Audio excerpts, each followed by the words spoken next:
Welcome everybody to episode 7 of the Plug and Play podcast. My name is Alexis and I got my two co-hosts here. Henry, what's up, man? How you doing this morning?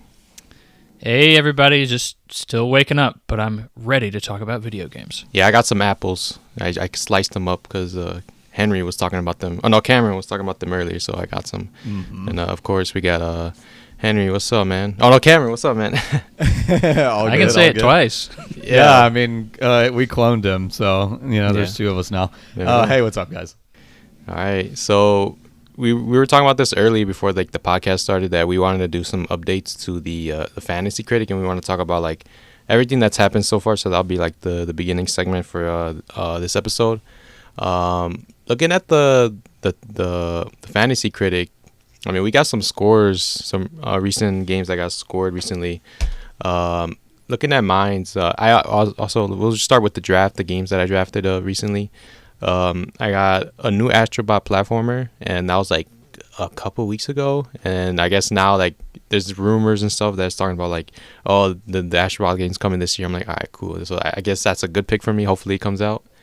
And I got Warhammer 40k Space Marine 2. I don't know if any of you guys are into Warhammer 40k. I just know that it kind of reviews well, I think, because I looked at some of the previous games and stuff. So it's somewhere in the high 70s. So I was like, fuck it, let's go. And then I just drafted that. I don't know how it plays because I was never into Warhammer.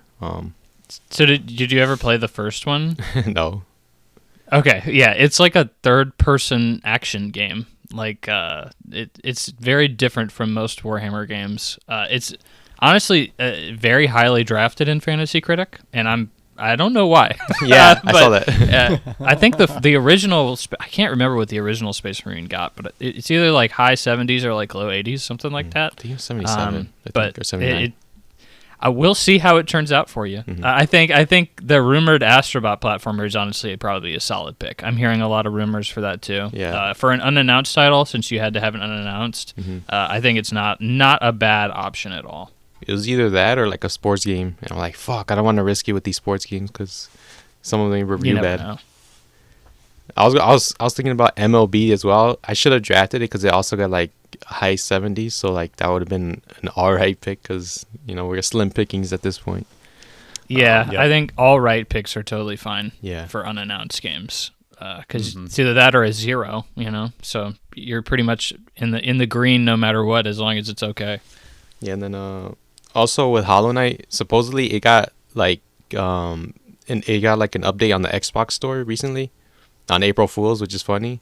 And then yeah. And then what was it? There was something else. It got rated in Korea in February. So I don't know how fucking reliable that is. So hopefully, because I countered pick it and I'm kind of regretting it because I don't know if it's gonna come out.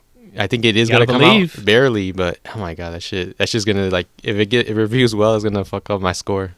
It's gonna go. Oh, it will review well, no doubt. Hollow Knight was my pick. Yeah. I guess transitioning into my board, I picked up 2 games I think since the last time we talked about it. Yeah. One was Earthblade, which I immediately got boned by. Ooh. Yeah, it got canceled. Oh no, it got delayed. I was thinking about drafting that too because it was because it's the same developers of there's another game. It was reviewed Celeste, yeah, there we go. And I'm Indie Darling, one of the most highly respected indie titles probably ever to release, and Earthblade was a guaranteed 85 plus, no doubt, because they also made Towerfall Ascension. If you guys have ever heard of that. Yep. And it also, it's an 87. So these their games typically review very, very well. And I was like, oh, this is solid, because they announced last year, oh yeah, it's 2024. And then I drafted it, and it shows you got to be a little bit more conservative about your picks because I think 2 weeks later they were like, nah, 2025. And I was crazy. Well, dang, that's a 0, a big fat 0. And then I drafted Braid Anniversary Edition. This was actually a game that you could not draft early on in the year because it was considered a remaster, not a remake.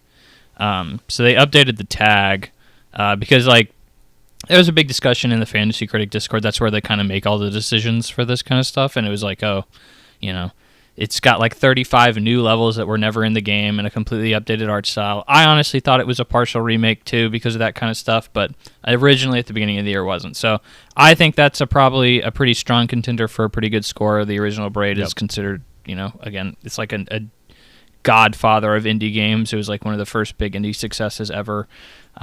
So we'll see if the nostalgia for it carries, but I think it's a fairly safe pick. And I think that's all I had, actually. No, wait. Rise of the Ronin reviewed. And it reviewed middlingly, which is very frustrating to me.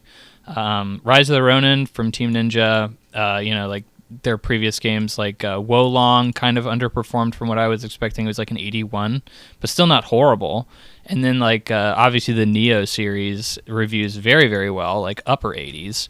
So I was expecting this to be an easy 80 game. And then the game came out and it got a 76. So I guess that's no good. But it was met with a lot of complaints of technical or like graphical issues. Like, people didn't think it looked very pretty, which I don't care about, but a lot of reviewers apparently do. And its open world being pretty vacant and like very traditional. And I think that people have just fought back against that recently. Like, Ubisoftification of games is just not something people want in their games anymore, and so it really hurt it. But like we were talking before the podcast, we apparently do a lot of talking before the podcast now, and we all were kind of like, yeah, well, I see a lot of positive reception to this, from users. So like it's very interesting to see the dichotomy of what critics say and what people are receiving it as. I've heard combat's very good. I've heard the open world elements are decent open world elements. Like if you like open world games, you're going to like that. But it doesn't matter, because all that matters is what the critics say in Fantasy Critic. So that kind of messed me up. But that's pretty much it for me. Not too much movement. What about your counter pick, South Park? You want to talk about that? Oh, yeah. Good. I was kind of going to let Cam take that one, but we can segue. Yeah, I counterpicked South Park Snow Day, which... Oh, yeah, man. go for that, Cam.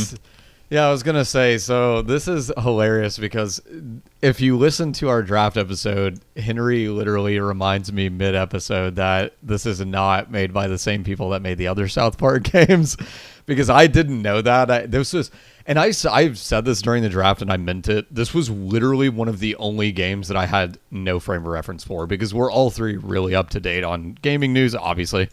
And so like...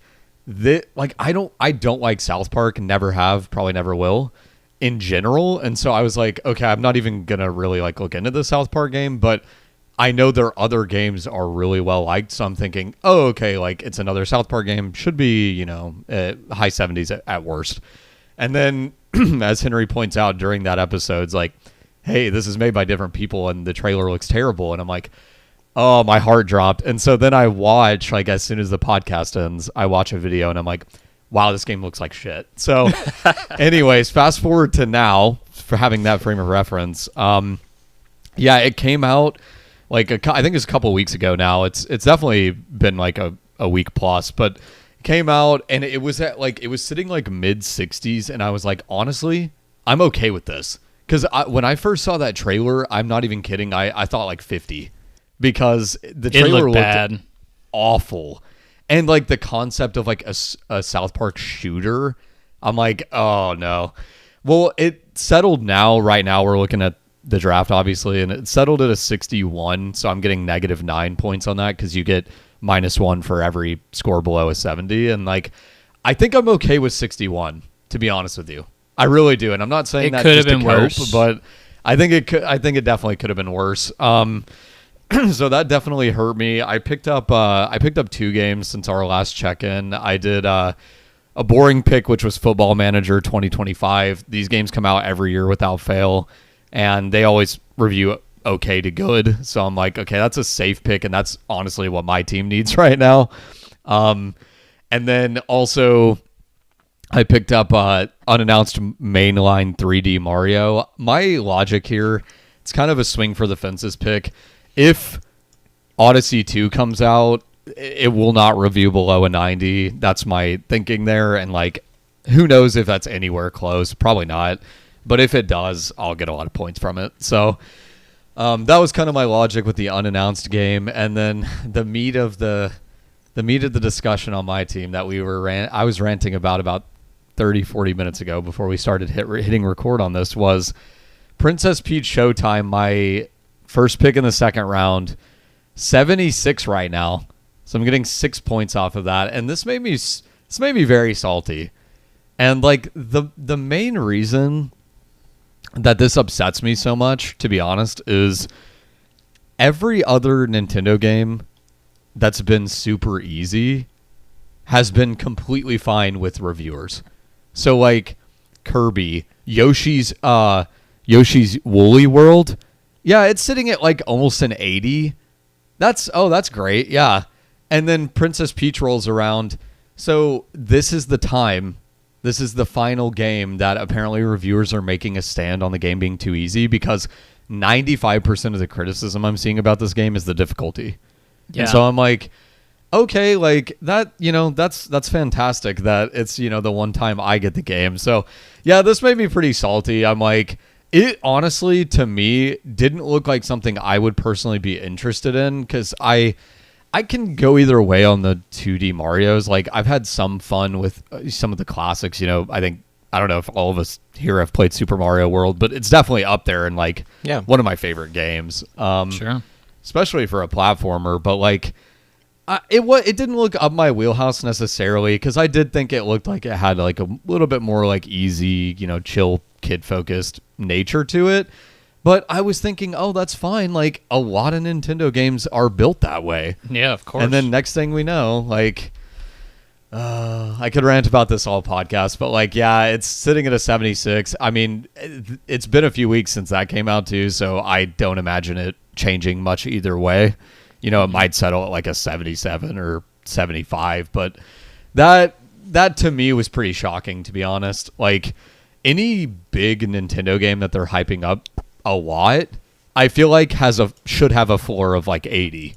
But clearly that's not the case. So yeah, that was kind of my team's check-in. Mm-hmm. With Princess Peach, I was listening to like some podcasts and some other like Nintendo like content creators, and like I think a lot of them didn't really pick it up, or they said that it didn't find them interesting, so they're not gonna pick it up. They're just gonna wait till like it's like $40 or something, which I found interesting. So I guess like people weren't interested in this one.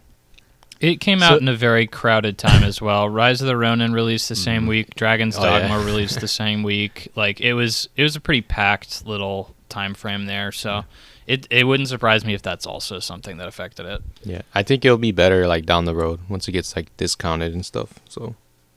Yeah, after it won't help my team anymore. Exactly. Yeah. We'll start putting YouTube videos out. Oh, this was actually a really good game. I hate those videos. I fucking hate those videos. It's like, where were you when the game came out? Yep. But yeah. Yep. All right. So that's. One more quick thing. Sorry, it's really close to coming out. So, and we didn't hit upcoming too much. But let's do that. Yeah, I was gonna say it's really close to coming out, and I think it comes out. What is it? It's like in a week or two, or no? It's in like 2.5 weeks as of this shoot. But I got Eiyuden Chronicle because I love the Suikoden series. It's one of my favorite series ever, honestly. I've played all 5 of the mainline games, and front to back, and 100%ed, all that good stuff. And like Eiyuden, I'm really optimistic about this because it is the creator, or like the team that did Suikoden 1 and 2, and which, by the way, R.I.P. to the original director. He passed away like 2 months ago, which sucks so bad because it's like the game is so close to coming out. But honestly, like this one, I just wanted to hit a quick note on, because like I'm still super optimistic, and I think in my biased opinion, I'm gonna love this game no matter how good or bad it is, because it's effectively Suikoden 6 in many ways, and like I've just been longing for that for such a long time. However, as far as Fantasy Critic goes, I am just a tiny bit concerned because I actually have been like media blackout on this game and haven't read a lot about it. And I was reading something the other day that apparently like some of the like I guess like higher tier Kickstarter people got like an advanced demo of it that they got to play, and like I didn't hear about that. the feedback was like not super great. Apparently there was a lot of bugs. Oh wait, I didn't So hear I'm about like, this. Wait, what the fuck? I'm a little like concerned about this. I know I didn't either. But like apparently, yeah, it's a thing. Like if you go to their Discord, like a few people have been talking about the demo and like, oh yeah, there's like all these bugs and I don't know how they're gonna fix them in time. So I'm like, I'm a little bit worried, I guess, on that game, like for my fantasy critic, but for my personal opinion, like I said, like it could be like a 65 review and I'm probably still gonna like it to some extent. So we'll see. But yeah, that comes out in like 2.5 weeks. 23rd. So yeah, April 23rd. So. Did you play the first Ayuden Chronicle, the previous one? Like the little spin-off Yeah, game? the little one. I didn't, even though I got it for free with you got it for free like on the Kickstarter tier that I was on. I didn't get around to it, A, because like I was just playing other stuff when it came out, and then B, like it's super different from this game. Like it's like a like an action RPG, and all the other games are turn-based, including 100 Heroes, which is the one that's we're talking about. And so, like, you're talking about Ayuden Chronicle Rising, I believe is the name, but I didn't really have a ton of interest in it, but I also heard that, like, a few of the main characters are in that game, so I'm like, maybe I should check it out before then. So, I don't know, maybe I'll hit it up in the next couple weeks or something. But I don't think it's super long either. But yeah, no, good call. Yeah, it caught my eye because I think it was on sale for pretty cheap, like on PSN, and I almost bid on it but then I read that there's like it's not like Suikoden, it's like something else, right? Or is it like similar? It's like Gameplay I can't even think of a comparable. I think it's more like 2D action game. Yeah, it is. Esque. Yeah, so it's more like struggling to think of a comparison. Like, yeah, I'm thinking of like Shovel Knight, but I'm like, no, it's not like Shovel Knight. So I'm like, I don't know. I can't think of something. Got it. But yeah, it's like a 2D, side rolling game. So, yeah, it's gonna be interesting to see how this turns out. It has a lot of hype, and honestly, it looks amazing. From what I've seen so far, it's made in the same style as Octopath. Like it's like that weird, well, not weird, I guess, but it's that like, what do they call it? 2D 2D 3D or something? 2D HD. There you go. It's made in that same style, so like visually it looks beautiful to me, but that can only take a game so far. So we'll see how it goes. Yeah, I just read some people, because there was like, you were talking about like the demo, it was like a beta, that's what they called it, and then some people like it because it's like Suikoden, but then some guys like, oh, I don't think he's gonna review well because it's different. So there you go. Yep. There you go. All right, that's enough for Fantasy Critic. We'll see in a couple more weeks, because I also got Stellar Blade, and then we got Braid, and then Animal Well, and Hellblade next month. So I think next month we could do like an update, since there's like a couple huge games coming out that could affect the scoring. So there we go. Let's get to the news for the podcast. We got another Embracer topic. Henry's right here, huge ambassador of Embracer, and this one's interesting because like the other ones I'm like whatever, but then this one's like they actually sell Gearbox not to any publisher or not to like Sony or Xbox or Nintendo, whatever. They sold it to Take-Two for $460 million, and they're going to regain the rights to Borderlands, Tiny Tina's Wonderland, Duke Nukem, Homeworld, Risk of Rain, and Brothers in Arms. I don't know if any of those games are like in development. I remember Duke Nukem, like the last one was like pretty bad, and then yeah, they've definitely put that one on hold for a minute. And do you recognize any of these other titles? I know Brothers in Arms, I know that one, and Risk of Rain. I don't know about Homeworld. Homeworld, I think, is like a strategy game, if I'm not mistaken. See, yeah, okay, yeah, that rings a bell, because I was like, isn't there like a fucking them strategy games or whatever? So, and then their CEO stated this is the final structured divestment as part of the restructuring efforts, and will lead the company to a lower net debt and improve free cash flow and leaner and more focused future.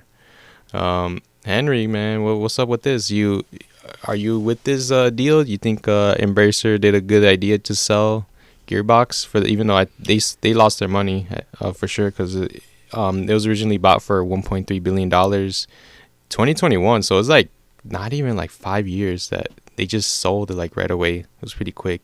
I want your thoughts on this. When you lose $500 million over $500 million, on this sale, I mean, my thoughts on this are clearly, we've been talking about Embracer for a while, and this I think is like the last big thing. I mean, they're even saying as much is, this is the final thing we were going to do, or quote unquote final structured divestment. And I think it will be the last Embracer story we see for a bit, which I think is a good thing. I think these guys have been hurting for a minute, and Gearbox was kind of one of their prized jewels, and they got rid of it. And I think they for a massive discount, selling it for $460. I mean, clearly this is a fire sale. We've been saying it for the past several weeks.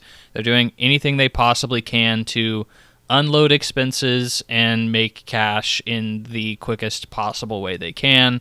I think that Take-Two, when we initially talked about this is rumored earlier in the year, or it wasn't rumored, but like we knew that they were shopping around and trying to find people to take Gearbox from them. Take-Two, I think, was one that we mentioned as a very possible suitor for that, because they've published all of the Borderlands games. Yeah. So this is, I think, a good home for them. They have obviously a good working relationship with them, and Take-Two is obviously a very stable company. I mean, they're the people who make Grand Theft Auto, or they house Grand Theft Auto. So and 2K. I mean, like those games and shit, like sports games. Like, holy shit, it's a lot of money. Yeah. They're doing just fine. So it's honestly a fine publisher to be housed with. I think this is something Embracer needed to do, for lack of a better term. Something that I found interesting was Saber Interactive's ex-CEO. Now he's technically still it's weird. He made another company to buy Saber from Embracer, so now he's technically not CEO of Saber, but he technically, it's a long story. But anyway, very corporate nonsense. But he actually came out and was talking about kind of an inside perspective. He was on the board of Embracer for a while there, and he said he's still pretty positive on Embracer, which of course he's going to say that. He still has and is open to the fact that he has a lot of shares of Embracer still. So like, why would he badmouth them? But he came out and he said that there were 3 like major issues that kind of like really put Embracer into a horrible place. And like the first one, which I think we all have been talking about, but he confirmed it, is like Savvy, which is the Saudi company. He confirmed is like that was the company that was trying to buy Embracer at the time. That deal fell through, which apparently, according to his interview, they had to pause development on all of their projects while that was like occurring. Wild. Which like he said the deal took way longer than they expected, and with that it really put them in the hole, because obviously they weren't making progress on anything that they could then sell and make money on. So like I can easily see that being a huge issue, for sure. The second was the new Saints Row game failing, which I mean, that game turned out to not be very good. He even said that like at the time they weren't like, he could tell it was not going to review well and not sell well, but they still had very high expectations for it, I guess just because of the IP itself, and the original developer of Saints Row was working on it. Obviously that game completely bombed, critically and commercially. No one bought it, no one reviewed it well. Absolutely tarnished Embracer's reputation for putting out honestly anything, and that was supposed to be their big marquee release that was supposed to really put them over the top. And then a shift in the market. Interest rates increased, and I think I mentioned this on earlier episodes of the podcast as well during the layoffs, which obviously Embracer has had a billion and plus layoffs at this point too. But video games became a risky investment when interest rates went up. It's a very economic thing. We can go into it for a long time. I'm sure I'm not qualified to, but when interest rates go up, risky investments become less appealing. and video games are simply risky investments, especially to a lot of investors. Just tech in general is considered risky. It's a hard and fast industry. You never know if it's going to crash and burn or if it's going to, skyrocket to the moon. So people pulled out, and when they pulled out, Embracer lost a lot of cash via stock, and it put them in an even tighter space. So they had to, at some point, the chips fell where they were, and they had to start laying people off, and they had to start selling companies in order to make good on some of the stock that they still had. So it's really a long, exhausting journey for Embracer here, and we finally hit the finish line, I think, for it. Yep. They still have so many studios left. It's kind of crazy. Like when you think of Embracer, it is a really apt description to just see them grabbing everything and embracing everything, because they have so many studios still with them. A lot of their big ones are gone now, like we've mentioned in the past few podcasts, but they still have a lot of stuff going on. And it really has been a fascinating thing to just kind of watch develop over the weeks. But I think that's the highs and lows for me on that, though. Cam, what do you think? Yeah, this is one where, so there's one huge factor that I'm not seeing people talk about enough that is super important. And until we get like financial filings, I feel like I'm always like the finance guy on here, which makes sense because I work in it. But until we get the filings for this, it's going to be very hard to know exactly how much money they lost. It's funny, every article I see written about this puts this in a tiny sentence and doesn't elaborate on it. And so I think it's just to get the eye-popping clicks or whatever. So when Embracer bought Gearbox, they bought them for $363, and then they included in that deal incentives if Gearbox met target goals that would have boosted it an extra $1 billion over 6 years. That's so true. What that means is, like, if Gearbox didn't hit those targets, like, the deal was effectively for $363 million back in 2021. This is the tricky thing, right? It's like, they just sold them for 460. Well, how much did they actually lose, or how much did they actually gain? We don't really know 100% yet, because the way that deal works, right, is how much of that $1 billion, how many of those targets did Gearbox hit? Nobody knows, right? That's so true. Like it could have been that they paid them, say an extra $300 million in incentives. Okay, well then they lost 200 on this, right? Or maybe they didn't pay them anything and they just made 100, right? So it's tricky. I just wanted to point that out because it's like we have no idea exactly how much they lost. However, there's two things to this. We can surmise, A, that they lost a lot of money because they immediately afterward, they basically put out these statements like essentially explaining like why they did it, and that they're like, oh yeah, we're going to stop. Okay, that to me signals like, hey, we acknowledge this was another shitty sale, and like, we're done doing that, right? So y'all can stop panicking. So in that instance, you can kind of read between the lines and assume, yeah, they probably lost quite a bit of money on this. And then the other thing too, obviously, is like, and this is kind of funny because it's indirectly related, but I feel like it's still a smoking gun, is I don't know if we specifically hit on this yet, but Gearbox actually did a bunch of layoffs after the sale went through. And typically what that means is like, well, they weren't doing well at the time of the sale, right? So like I'm reading between the lines here, and I'm assuming Embracer still lost a lot of money on this, which, hey, this is a pattern. I would be shocked if they didn't lose a lot of money on this. So also worth noting too, like Gearbox games sell really well. So like it's feasible that they probably paid them quite a bit in incentives of that $1 billion. You know what I mean? It's not crazy to think that they hit some of those goals. So yeah, I mean, it's tricky, and like we've talked about this specific deal quite a bit, and I think I think this is part of a larger problem where like I don't know if it's, I don't know who ultimately makes the decision, because I, have never dealt with people this high up in a company, but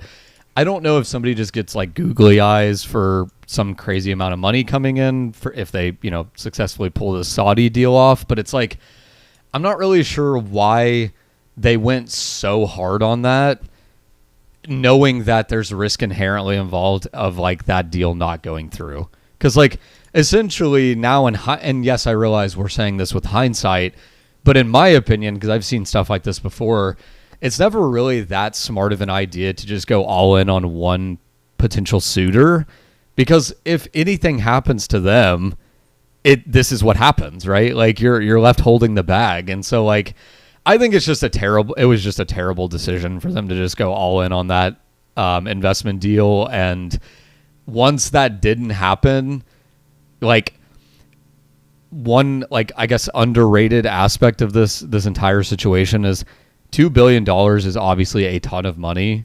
And so what happens is if you go all in on somebody and you fail, well, you have two problems now, right? One, nobody else wants to come in anywhere close to that amount of money because they have leverage over you, right? Like you lost that deal. I'm not going to come in and give you $2 billion after that, because clearly they didn't think you were worth $2 billion. Yeah. So you lose leverage in that way. And then the second big thing is $2 billion is enough money. There's not exactly a long list of people who can even pony that up, right? So like not only did you lose your leverage, but you also are trying to get a significant amount of money, right? I guess my point of this is, if say they were a smaller company and they were trying to sell off for like 300 million, you'd have a lot more suitors, right? And then you could kind of like, oh, this deal fell through. All right, well, we can find somebody else. But they went all in on a huge amount of money, which is like, I just think it's a bad idea. And obviously, again, we're saying this with hindsight, but I think this is just a string of poor decision making has led to this point. More than ever, that's abundantly clear now. So despite what they do going forward, I think this is probably a good move. And honestly, it's a great move for Take-Two. Like, pick this up on the cheap. You're already huge. You can easily absorb, whatever costs associated with, operating Gearbox. You have plenty of money. I think if anything, if you want to take the, because I'm obviously talking like the corpo side of this entire news story, but if you want to take the consumer, the gamer side of the story, is like, it is a bit concerning to me because Take-Two continues to get massively huge. And just in general, we see in, I would say, the economy at large, when you have too much power concentrated in a few companies, it's not always the best thing.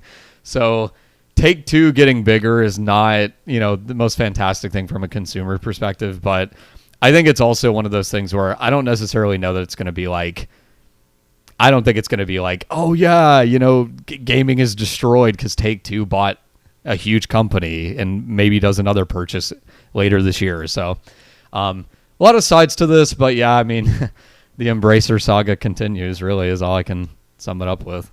Hell yeah. What do you think about Borderlands 4?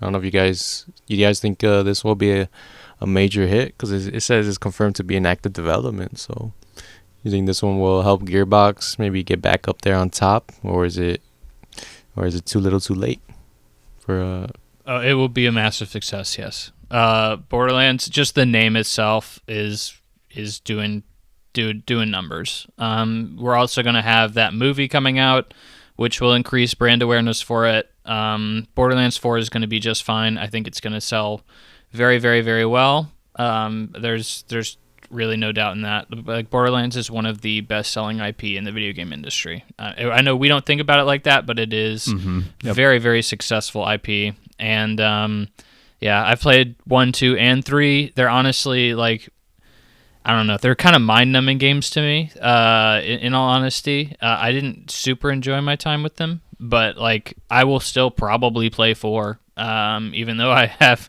fairly middling opinions of the entire series overall. But like, yeah, I think Borderlands 4 in active development, not too much of a surprise, and it being a success will not be too much of a surprise either. Yeah, it's like a podcast game, like with Very much so, yeah. Because man, it's so weird. Because with Borderlands 2 and stuff, people were talking about like the story's amazing, and I remember playing. I'm like, bro, this shit sucks. I rather play for the gameplay. I'm like, because I like it's kind of like RPG and like first person shooter. I'm like, okay, yeah, I like this. And then you just get upgrades. Did you play the first game at all? Nah, I played the second one only because I heard people say. Okay, that's why you said this. That's why people are saying the story is really good, and you're like, no, it sucks because the first game story is like almost non-existent. It's like horrible. Okay. And the second game story, there's actually story and characters that's like decent. Oh yeah. So it's like this massive step up from what they're used to. Yeah, the characters are good. Yeah, I just don't know the stories. Like, I rather play with the gameplay and just turn the audio like low or something. I don't know. Might be better. It's funny because we, and all this talking about Embracer and Gearbox, like we haven't really talked about our thoughts on Borderlands. I feel like, funny enough, until now, and like I had always heard, oh yeah, you got to play these games multiplayer because like otherwise single player. It can still be fun single player, but like they're like, oh yeah, multiplayer is so fun, co-op.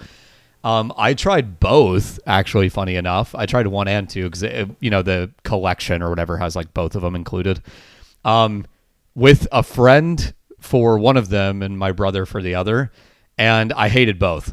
Like, I actually think that this is one of my least favorite series that's popular. Like, legit. It's actively annoying to me. Like, we were playing the game and I'm like, I wish every character would just stop talking. Like, I don't even want to like hear anything. Yeah, they're so annoying, and people are like, Henry, maybe you know, but I don't even remember which game it is. Everybody's like, Handsome Jack, like such a good villain. One, yeah. There you go. And I'm like, he's fucking annoying. Like he's talking the entire time. Like, no, dude, I'm not compelled to care about any of this. So yeah, I mean, honestly, call me a hater or whatever, but Borderlands, I cannot stand Borderlands. Like, I glad for its fans. I'm glad it does well, but like, I actively avoid these games. And I heard the newest one that like the twin antagonists, or no, that was Far Cry that I'm thinking of that had the twins. No, there were twin antagonists in 3. Oh, okay, well there you go. Yeah, I was gonna say I thought that was Borderlands, and I kind of second guessed myself, but. No, I heard they were terrible. So because there you go. They were like Twitch streamers or something, right? Yeah. And They were. Yeah. Yeah, and that's kind of annoying because it's like a current trend. It's like, come on, man. So like, yeah, just turn down the dialogue and just listen to the gameplay and just play. That's what I would do. So for like some closing thoughts on this Embracer deal. I mean, hopefully Gearbox, they get back on track with Borderlands 4 and whatever else they have. I think Borderlands and then Tiny Tina's Wonderland, just sort of like a Borderlands spin-off. So, yeah. Any final thoughts, Henry? Sure. Yeah, I actually did have one or two. So first off, I just want to thank Cam for bringing up those 2 points on the incentive and the layoffs. Like, those are massive points, and I think the incentive thing is something that people do definitely overlook when talking about this. I was not educated enough to speak on it, but most people are definitely just kind of being like, well, yeah, it was a 1.3 billion, or a 1.3 billion buy, and it's like not necessarily, but we don't know exactly what those incentives were and what if they met them. So like they could have been bought for 1.3. We don't know, but highly unlikely at this point that they met the 1.3 full buyout. But I think it's very important information and very interesting information as well. So I'm glad he brought that up. And then one last little tidbit that I wanted to bring up was during the call where they were talking about this, the investor call. One blurb that was kind of pulled out into a lot of headlines was the Embracer CEO saying it is too early to continue to buy more studios. Which obviously sounds very comical because Embracer, a lot of people attribute Embracer being in this situation was from buying too many studios. So like, they couldn't keep up with it obviously and afford it. So it's funny to point that out obviously, but also the CEO did not just randomly say that. He wasn't like, we're thinking about it. specifically some stupid investor was like, when are you going to start buying more studios, like, on the call? And the Embracer CEO is like, we're not. Like, don't even think we are, because that would be very dumb right now. So I think it's funny to mention, but again, I think it's a little bit twisted in how people are portraying it. But I did want to mention that just because that had gotten some traction in some talks I've heard. So, but that's all I had to say on it. Hopefully, we don't have anything to say about Embracer for a very long time. Yeah, and Cameron, what do you think about this, real quick?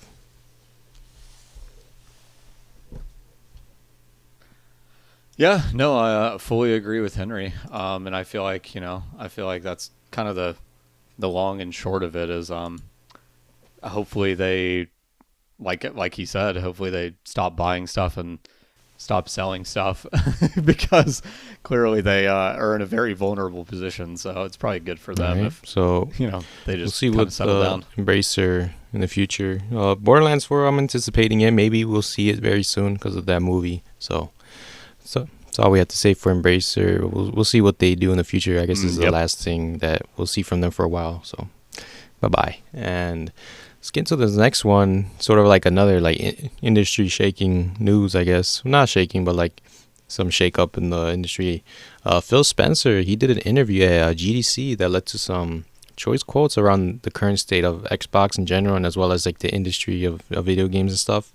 Phil Spencer is the head of Xbox, so he has a lot to say about this that we can hold high to. He says there's three problems. Let me know if you guys agree with this with publishers right now. There's a lower risk focusing on established IP. I kind of agree with that because you're seeing a lot of games that they just don't experiment compared to back in the day. I mean, you still have new IPs, of course, but then you have like sequels and stuff. So I don't really mind that either. So I don't get like why people get mad at that. So. There's also a higher cost in producing games, so that less new titles, and then he says that making exclusive titles is less lucrative compared to back in the day, like during the 360 era, where there's like lots of exclusive games, especially from like third parties as well, and a lack of growth in the industry. I mean, you're just seeing like these games are costing more and more, but like the money and the sales are just not showing that reflection. I mean. I guess like the growth is like in the live service industry, which is why you see like Sony trying to get their hands on it.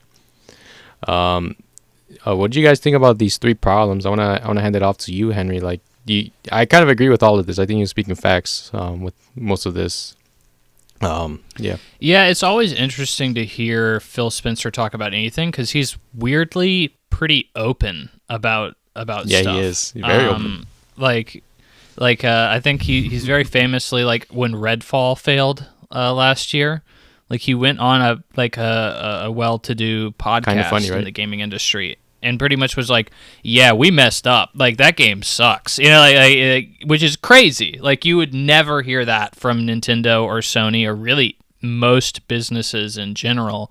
That like, oh yeah, our business is not doing well and we're hitting a lot of issues and, like X, Y, and Z. So it's also interesting because I think Phil Spencer is smart enough not to say something that he thinks will like totally tank his brand. So like we saw with that Direct not too long ago when everybody thought, Xbox was moving to being a publisher, like they came out and basically just said a bunch of marketing fluff, and he was not very direct. So it's you kind of have to pick and choose what you take from Phil Spencer as like really interesting stuff. But I think here he's trying to be pretty transparent. And it's very interesting to also look at this because a lot of people think Xbox is failing right now, and he's of course not attributing any of those failings to things that Xbox is doing. He's attributing it to things outside of their control. So a lot of these though, like lower risk in making new IP, higher cost in producing games, lack of growth in the industry financially. You can dive into these a little bit more depending on which one you wanted to go into. Like lack of growth, I think, is an interesting one because it's a weird one, right? Because lack of growth is debatable depending on what metrics you're using and how exactly you want to quantify that. So like Alexis was saying, like the games are being are more expensive to make now. Which is true. They're, a big blockbuster IP can be, hundreds of millions of dollars to produce over a span of years, and it's very hard to recoup your money when your investment is that large. These games become very big boom or bust moments for these companies. But in this article, actually, Phil Spencer is specifically referencing the industry itself in terms of number of people that are, participating in it. So he references specifically that, more console people are upgrading, but we're not necessarily getting new people who have never owned a console into the console space. So when you have less people in the industry to buy things, you have less money that you could possibly obtain, right? So I think for the first time in 5 years or something, the game industry this year was projected to not grow as much, or I think even shrink a little bit or something like that. I'd have to go back and look for the exact statistics on that. But essentially, we're looking for slowed growth within the industry, and it's freaking out a lot of people in the industry. And you see a lot of what Xbox is doing recently try to kind of go in line with that. So the Xbox model, or the Xbox Game Pass model, is now, it's more about, expanding the reach of Xbox to a larger audience. A more ease of access kind of deal so that everybody can get in on it. And I like to follow a guy called Michael Pachter. He's a very long-running video game industry financial analyst, and his analogy for this, which I think is a pretty good one, is how much money could you make off a movie like Casablanca, back when it originally released? Well, probably 30 million, something like that, adjusting for inflation, whatever you want to say, because the only place you could watch Casablanca is the movie theater. That was the only place you could go and see it. And then, nowadays, how much money does a Marvel movie make? $1 billion+. Well, why is that? Well, because we've expanded the ways that people can see it. Now people can, watch it in theaters, and you can get it on DVD, and you can stream it on Disney Plus, and so on and so on and so on. So there's way more ways to extract money from that audience, because you have $1 billion+, 500 million people, or half the world's population has access to see, a Marvel movie at any time. So that's, I think, what Phil Spencer is trying to move to with the lack of growth, or attribute that to. I think lower risk in terms of focusing established IP. Yeah, and again, from a business perspective, it makes sense. Why would you risk, and I was talking about boom or bust, why would you risk so much money on something that could possibly fail? You wouldn't. From a business perspective, you'd say, well, let's make another Assassin's Creed, because we know people are going to buy anything with the Assassin's Creed name attached to it. Just make another one, or another Call of Duty, or whatever the case may be. And obviously, higher cost in producing games ties in with everything that I've just said. So I think all of these are fair, and more so looking at it from an understandably business perspective, which Phil Spencer obviously should be, because he's the head of Xbox and a businessman. So I think all of these are solid points. Cam, what do you think?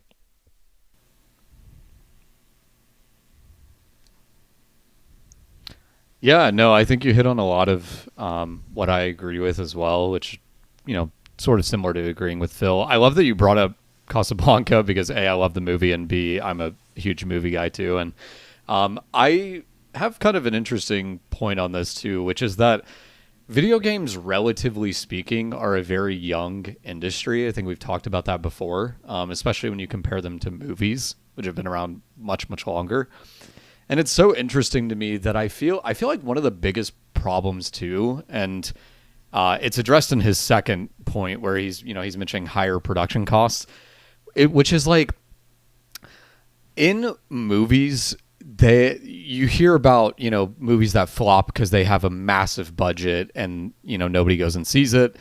And the only movies that do really well with massive budgets are, special exceptions. James Cameron, right? Always makes a ton of money. Any movie he touches, for the most part. There are some old exceptions. But the funny thing is, and how this relates to gaming, is I feel like gaming studios think that they can do like the James Cameron effect. Like they think that they can be like, yeah, we'll throw $250 million behind this game, and because it's, you know, this big IP, and like it's not like that in gaming, right? Like there's very few exceptions. There's very rare exceptions that you can just throw a ton of money at and you'll make your money back. I'll give you 2 examples. One, GTA. So Grand Theft Auto 5, right? Or 6, which is going to be upcoming. Like if the budget for GTA 6 is like, you know, a few $100 million, Yeah. I don't have a problem with that, because GTA games sell like hotcakes and it's going to make that money back, right? That's one of the special rare exceptions I'm alluding to. Now, I'll give you another comparison, and it's unfortunate because I love this series. Final Fantasy 16. Like, the problem with gaming right now, I feel like, is studios are getting a feel for how much money they should be spending, and I understand production costs go up with new consoles because you just flat out have to invest more into them, and costs are rising, you know, across the board in a lot of different industries. But it's like Final Fantasy 16, you got to peel the budget back a bit, and I know it sold really well, but it didn't sell quite as well as they expected, and it's like you need to either adjust your forecast or you need to peel back the budget, because like Final Fantasy 16 is not GTA 6. As much as me, Final Fantasy fan, you know, would love to think so, these are not comparable games by any stretch. And so like the problem, and he's talking about this, Phil is, and you are as well, Henry, is like my biggest issue with gaming production right now is like these budgets have to drop. Like we can't get like 4 or 5 years of development, operating cost, massive budget game unless like it's a surefire thing. And I know, you know, the number one counter to that's going to be, well, how do you know it's a surefire thing before it comes out? I mean, look, you can kind of guess, right? Like if I hear, and this is not the case, so I'm just throwing out a random example, but like if I heard that Dragon's Dogma 2 spent like $200 million on development, I would think that was stupid, because it's like that is not a series that's gonna sell like that. But you hear it in gaming, especially the past couple of years, you know, 5 to 10 years, I would say, mostly since PS5 era is kind of what I'm thinking of, is like you hear about these massive budgets, or like we were joking about Alone in the Dark earlier. You hear about these big name actors, and it's like, why are you spending so much money? Like, you don't have to spend that much money to make a good game, you know? And quite frankly, sometimes the opposite.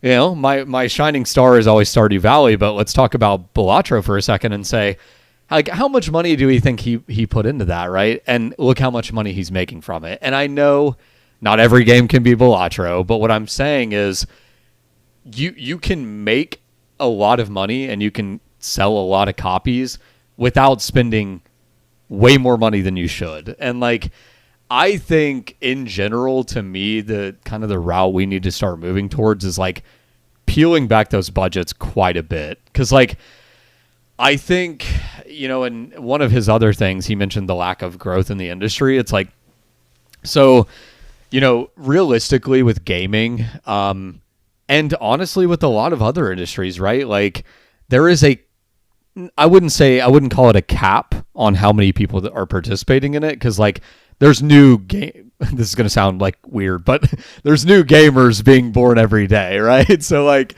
gaming as a whole is not capped out, right? There's always going to be new people coming in. There's always going to be people leaving. That's any hobby.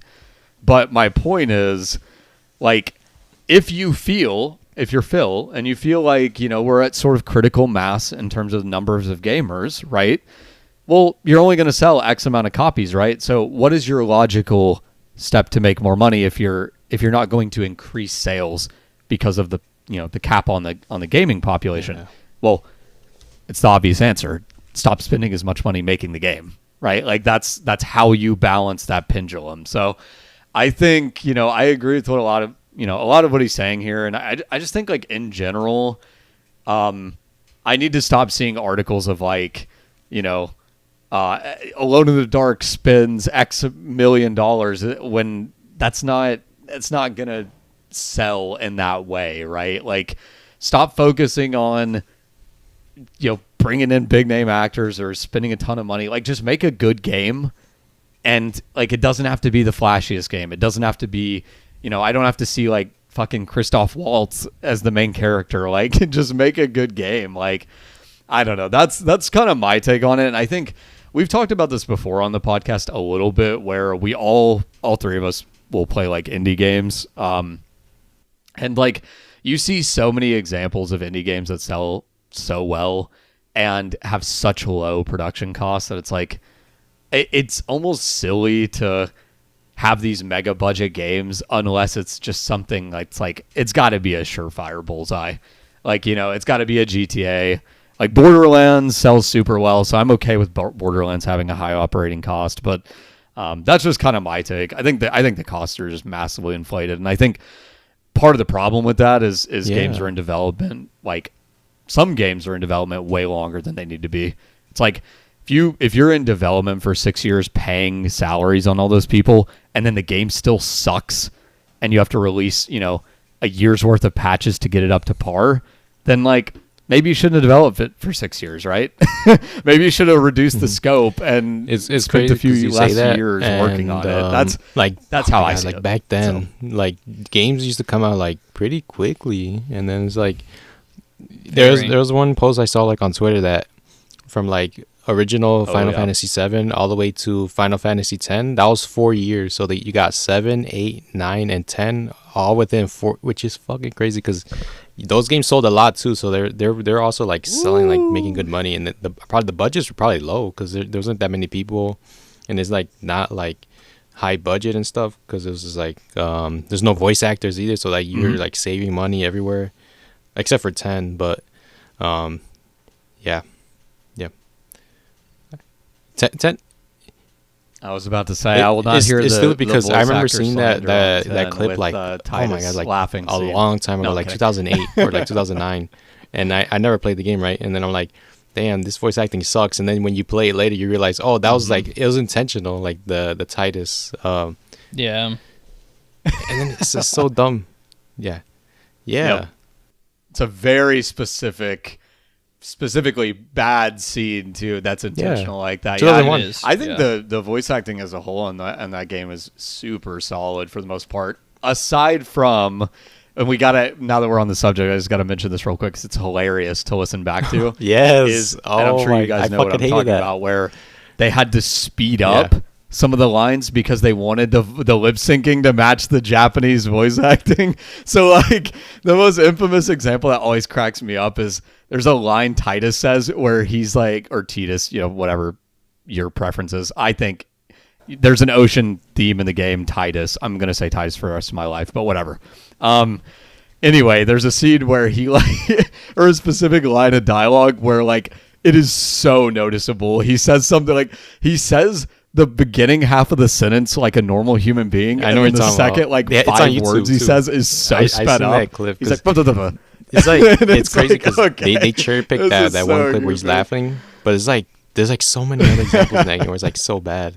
And then like you see people who never played the game talking about, oh, this voice acting sucks. I'm like, nah, man, you didn't even play the game, so. Yep. Was it? There are some games with PS1. It's one of the first that had games with voice acting too. In general, like it's well, if it's terms of PS2. Sorry, I should have said PS2. But yeah, it's like honestly, It does, yeah. and especially for I like think Titus' voice holds up actor pretty well. I think The voice if they acting do a specifically, remake, they should bring him back. Even though he's like he's getting older now. I think like, oh my god, that voice is just like iconic for him. He still does work, Yeah, man. He's like the voice of Ratchet and Ratchet and Clank and like a whole lot of other Yeah, stuff. that's what I was like thinking, like, damn, yeah, he can still voice act, like he got it in him. But sometimes a remake of that game will be like kind of tiring at this point. But yeah, going back to Xbox, as Phil Spencer, we can wrap this up real quick for Phil Spencer. He's talking about like Gen Z consumption habits as like the reason for the move to Game Pass, which is crazy because like some people say, oh, I'm not gonna play this game unless it's on Game Pass. And this is him saying Gen Z's like consumption habits, the TikTok generation, and then more people are likely to be tied to their phones which makes sense because people are like addicted to like shorts and stuff and like TikTok and like Instagram reels and stuff. And like I was there too. Like I was like addicted to that shit like a year ago. Like I'll like during my lunch break or at work or something, I'll just scroll like endlessly for like 30 minutes and stuff. I'm like after earlier this year, I'm like, man, fuck that shit. That's just like messing up my brain and stuff. Like you Dude, you can actually. I was talking to this about my friend. Like you can actually feel like your brain like deteriorating just watching all these clips, and like it's addicting too. It's like it's like a fucking drug. So like, I deleted TikTok and all that stuff. So I like to make sure like I don't get like tempted into that. So that's a whole nother thing. And then you see like people these days, like I don't know, kids these days are just playing like Fortnite and stuff, like Call of Duty and like Warzone and stuff. Like you don't see these kids playing like Final Fantasy or stuff like that. And like you don't see them playing games like Ratchet and Clank and stuff. And like I guess like some of these publishers are like they're counting like those. They think those people that are playing Warzone are gonna buy their game, so like that's why their budgets are so high, and like the sales don't reflect that. So that's like a whole nother thing right there. He also said that Xbox hardware is flatlining, so it's like leading to many publishers not supporting the console entirely, and you can actually see that with like a lot of like Japanese publishers are just like not releasing their games on Xbox except for like Sega and Atlas. Like Square Enix is like infamous for that. Like their new Final Fantasy games are not like going onto their console. Also they just don't have Octopath Traveler 2. They're supposed to come today, or not today, earlier this year, so we don't know anything about that. And then you also have like Capcom, like the Mega Man, what are those games, like the strategy RPG ones, Battle Network. Yeah, Battle Network Legends. There's like those games are just not like releasing on Xbox, which is crazy. So then so like people are just not buying Xbox in general. I mean, it's like the shooter console. Would you guys agree with that? Like it's just like people only buy it for like COD and stuff, or is that like a bad stereotype I'm giving to Xbox? Yeah. Yeah. Forza. It's kind of accurate lately, and racing games too. I would say. But anything else you want to say about Xbox, or like you think Sony or maybe might go third party because of like the budgets and stuff? I mean, we're kind of seeing that with like some of the PC releases. I mean, we've seen Ghost of Tsushima coming to PC later this year, so I'll chime in on it. Yeah, so from the flatlining hardware sales, that was a slight correction. That was not Phil Spencer that said that. That was just like a report that kind of tied in with what he was saying. So GameIndustry.biz reported that, and it makes sense from a business perspective. A lot of hardware sellers are saying, well, there's no exclusives coming out on this. Like if not that there's no exclusives, but if the hardware is failing because nobody is buying it because of Game Pass, I think that's a large contributor. There's not a lot of games for it, and most of them are on Game Pass, which is a much easier way to get a hold of it. Then a lot of people are saying, well, why would I even develop for this console in the first place? Because, like the install base is either trained to not buy games, they're getting them through Game Pass, or the install base is not even growing, because why would you pick up a console that has no games, and the alternative is just getting a subscription that doesn't require you to pay hundreds of dollars for a console. So there's not a lot of incentive for people to make these games for Xbox anymore, which is, it's kind of, it just feeds into the issue itself and makes it even more exacerbated, which I understand. And then the Gen Z thing, I think you touched on a lot of interesting stuff there, Alexis. It's an interesting conversation in general. Obviously, like the TikTok generation is something that I hear bandied about a lot kids right now for like iPad kids. Yeah, I think I just heard that term for the first time like yesterday. But it's it's a generation of people that are built on social media, TikTok, entertainment at your fingertips 100% of the time, and it is. We could get into it's a totally different conversation, but obviously, yeah, it literally alters your brain chemistry. It is literally addictive, and it's designed to be that way. But and I went through the same thing as you, Alexis. Like I had like a fair amount of time as well where I was like doing nothing but scrolling up on my phone, like watching videos or something like that, and I literally felt horrible every time I did it. Like I would do it for like half an hour or an hour or something, and after that I'd be like, oh man, I just wasted my life. Like that wasn't even like particularly enjoyable. It was just the act of thinking I was about to hit a gold mine of content, and it was so easy to continue going that I just kept doing it. So it was. I deleted all those apps as well in an attempt to try and get away from that. But looking at it from the video game perspective, we are talking about the video game industry as a whole on this podcast. It makes sense that Game Pass would move this way. Or that Game Pass was Gen Z's habits were a factor, because I mean, we don't think about it as hardcore gamers who are a little bit older than the younger generation at this point. But most games now are actually played on phones. If you include, obviously, like we have studies that show, like there are studies that I like to point out, like are like clearly not true. That's like 50% of gamers are female.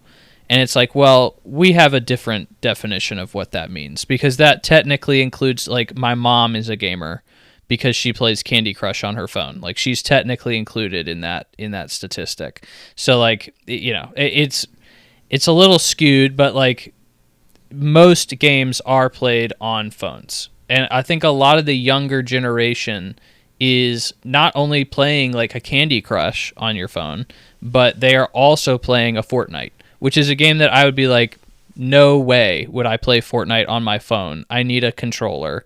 I need tactile inputs and buttons and joysticks and stuff like that. I mean, I don't know if you guys have ever played an actual game on your phone before, like a third person anything on your phone. Fortnite. But it's when Fortnite. It came out, but it's like, yeah, really. And how did you enjoy playing that on? Because I had to have like a joystick or something to feel, because I felt like I was always slipping and like my inputs were not detected in that way and stuff. What did you think? So when you say that, I think it's when you're playing on the phone, when it came out, oh man, it's fucking 2018, I think, or something. It came out like on iPhone and stuff. When you played it, you're facing other like players who were also with those controls, so like everybody was like pretty bad at the game. So like it was easy. Even playing field of even. sucking. And it was fun as hell, because we were just fucking, everybody was playing that shit when it came out on the phone, like, yo, Fortnite on the phone, let's go. And then like there's also crossplay, but we didn't do that. So I just know playing on the phone it was fun, but like it was like I'm not playing this. I just play like a couple of games and that's it. Yeah, I can't do phone controls, but I think that the further we get into it, the longer that this is a thing, we're gonna die out. Sorry to say, sorry to be the downer here, but our generation is gonna die out, or we're not gonna play video games anymore, or whatever the case is. And this newer generation that has been raised on playing games on their phone is going to be totally cool with playing a touchscreen, like only playing games on their phone kind of deal. And so like we're going to be the people that aren't catered to, and these kids are. And so, like it's interesting to see how generational changes and shifts and behaviors and stuff, kind of come over time. And I think that, everybody being on their phone is part of that shift. So going where that audience is something that is a must. It's a must for these companies, especially if they want to keep up with these generations and try to bring them into the ecosystem, which obviously Phil Spencer is saying is an issue, which if it is, he's making the right call. Which is, again, I mean, like that's what you expect from an Xbox, from a Microsoft more so, is, making the business savvy decision. So I think that it's interesting to look at that from that perspective as well. But that's all I had to say on it. I don't know if Cam, you had anything to add as well. Any quick thoughts?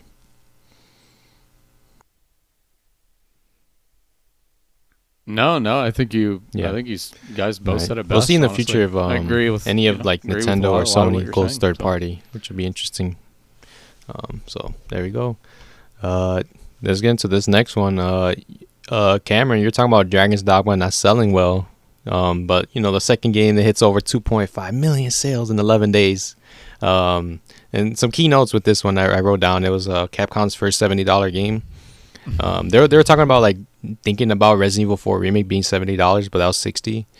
And there's also controversy with microtransactions. Oddly, because like a lot of Capcom like single player games are like filled with like the like shitty microtransactions, which is funny. And like the series at 10 million sold, so I don't know if that includes the MMO because it didn't say in the article. I think it just speculated. So I know the first game sold like similarly to Dragon's Dogma 2, around 2.5 million. Yeah, man, there's a surprise hit. I didn't expect it to sell this much. It's already sold way better than the first game. And it's funny because a lot of people that played this game, they say it's just like the first one, but it's just better graphics. And they're like, damn, like there's like nothing here. There's like, not to be like negative, there's like some of the enemies are like very similar, but I mean it looks fun, but it's just not something I want to buy right now. So I don't know if Cameron, you want to talk about these sales since you're dogging on it earlier this podcast. Defend yourself, Cam. 2.5 million. What's wrong with you?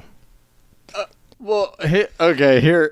Let's correct this real quick, okay? So I didn't say it wasn't selling well. I was saying I would not have spent a ton of money on this game because I just wasn't sure how well it would sell. But I mean, honestly, yeah, this is great. Like, 2.5 million in the first 2 weeks. I think it's great for them. And the $70 game thing is kind of an interesting note on here because like they're just all going to be $70 soon. I know like there's a couple more holdouts that still haven't made that shift yet. Very few now, but them jumping on board, I don't know if anybody's mad about that because I frankly don't read outrage, I guess. But if they are, then it's like, well, just accept it because pretty much everybody's going to move to that if they haven't already. So, interestingly enough, like I think I still don't know, which is kind of a funny thing to say, but I still don't know if I'm actually like interested in this game personally. But I think it's cool that it came out, and honestly, I think a lot of people, funny enough, even though the first one did sell pretty well, I think a lot of people did not expect a sequel to come out just because there was such a gap without hearing anything between the first and the second one. So I knew some people that liked the first one that were just completely hopeless on getting a sequel. But always love that sort of thing, right? Like I always love when a game series comes back like unexpectedly. It's always kind of cool because people, nostalgia is a powerful thing in the gaming industry, and like myself included, fall for nostalgia all the time. So, there's money to be had and obviously fun to be had for people that have these series come back. So yeah, I think overall cool, very cool thing, and great for Dragon's Dogma 2, but probably won't. I'm waiting for a sale myself because like Capcom needs to go. I don't know if either of you are planning on playing it. I think probably during Black Friday or around the holidays. I think it'll just go down to probably $30, maybe. I think that's like maybe. So we'll see, and then. Yeah, I think that's a safe bet. I'd say probably a sale for me as well. I'm definitely not jumping in on this game right now. I'm not that interested because I wasn't like a super huge fan of the original Dragon's Dogma. I think we talked about that on the last podcast. Like, kind of had a little bit of pain with it originally when playing it, and it kind of soured me on it a little bit. But I know people who love this game, who love it a whole lot, and I think it's surprising to see it sell this much. I think it has a really interesting arc.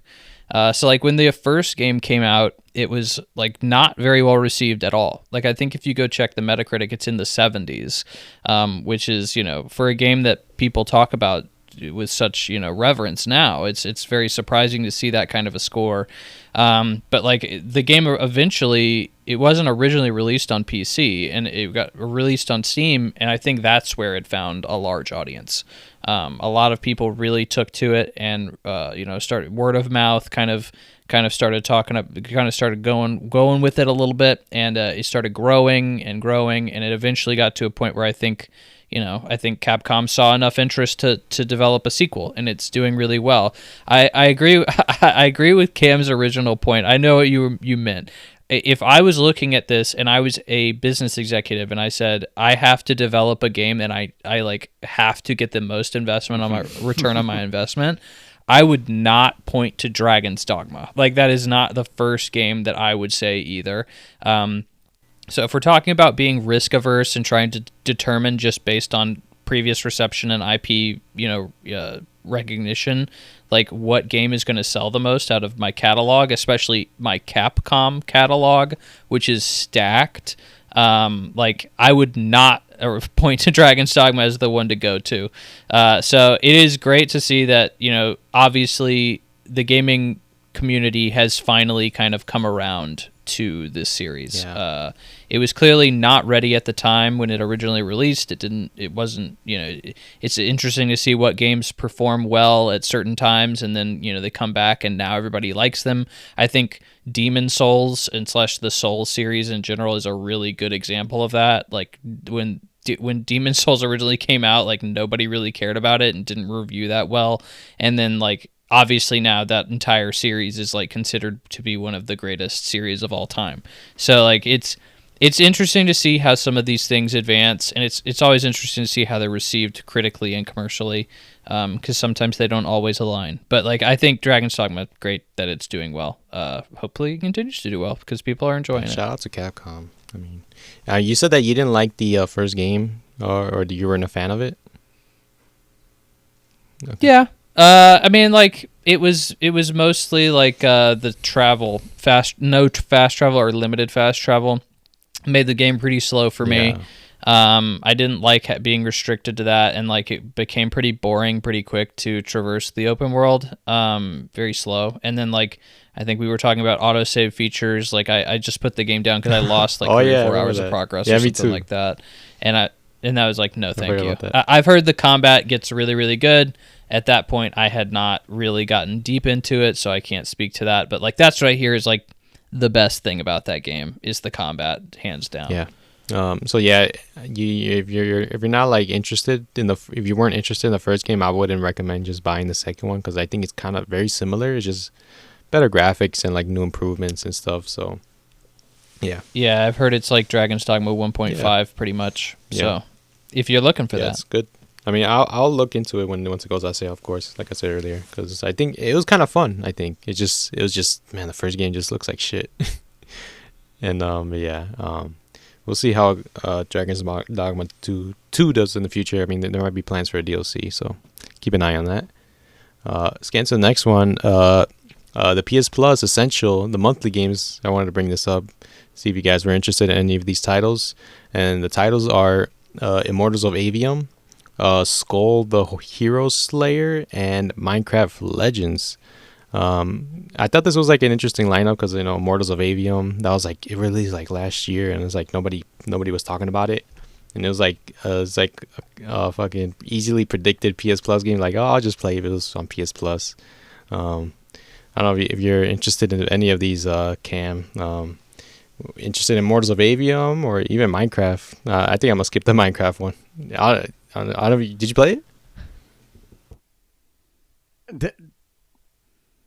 Definitely. Oh wow. Definitely not interested in Avium Same. or Minecraft personally, but Skull did catch my eye. I mean, it's kind of funny. I don't think we've talked about this on the podcast because obviously we've only been doing this for a bit, but not like years up to this point yet. So I was gonna say it's kind of funny because we haven't ever really talked about how a few years ago there was like 50 roguelites or roguelikes that came out like all around the same time.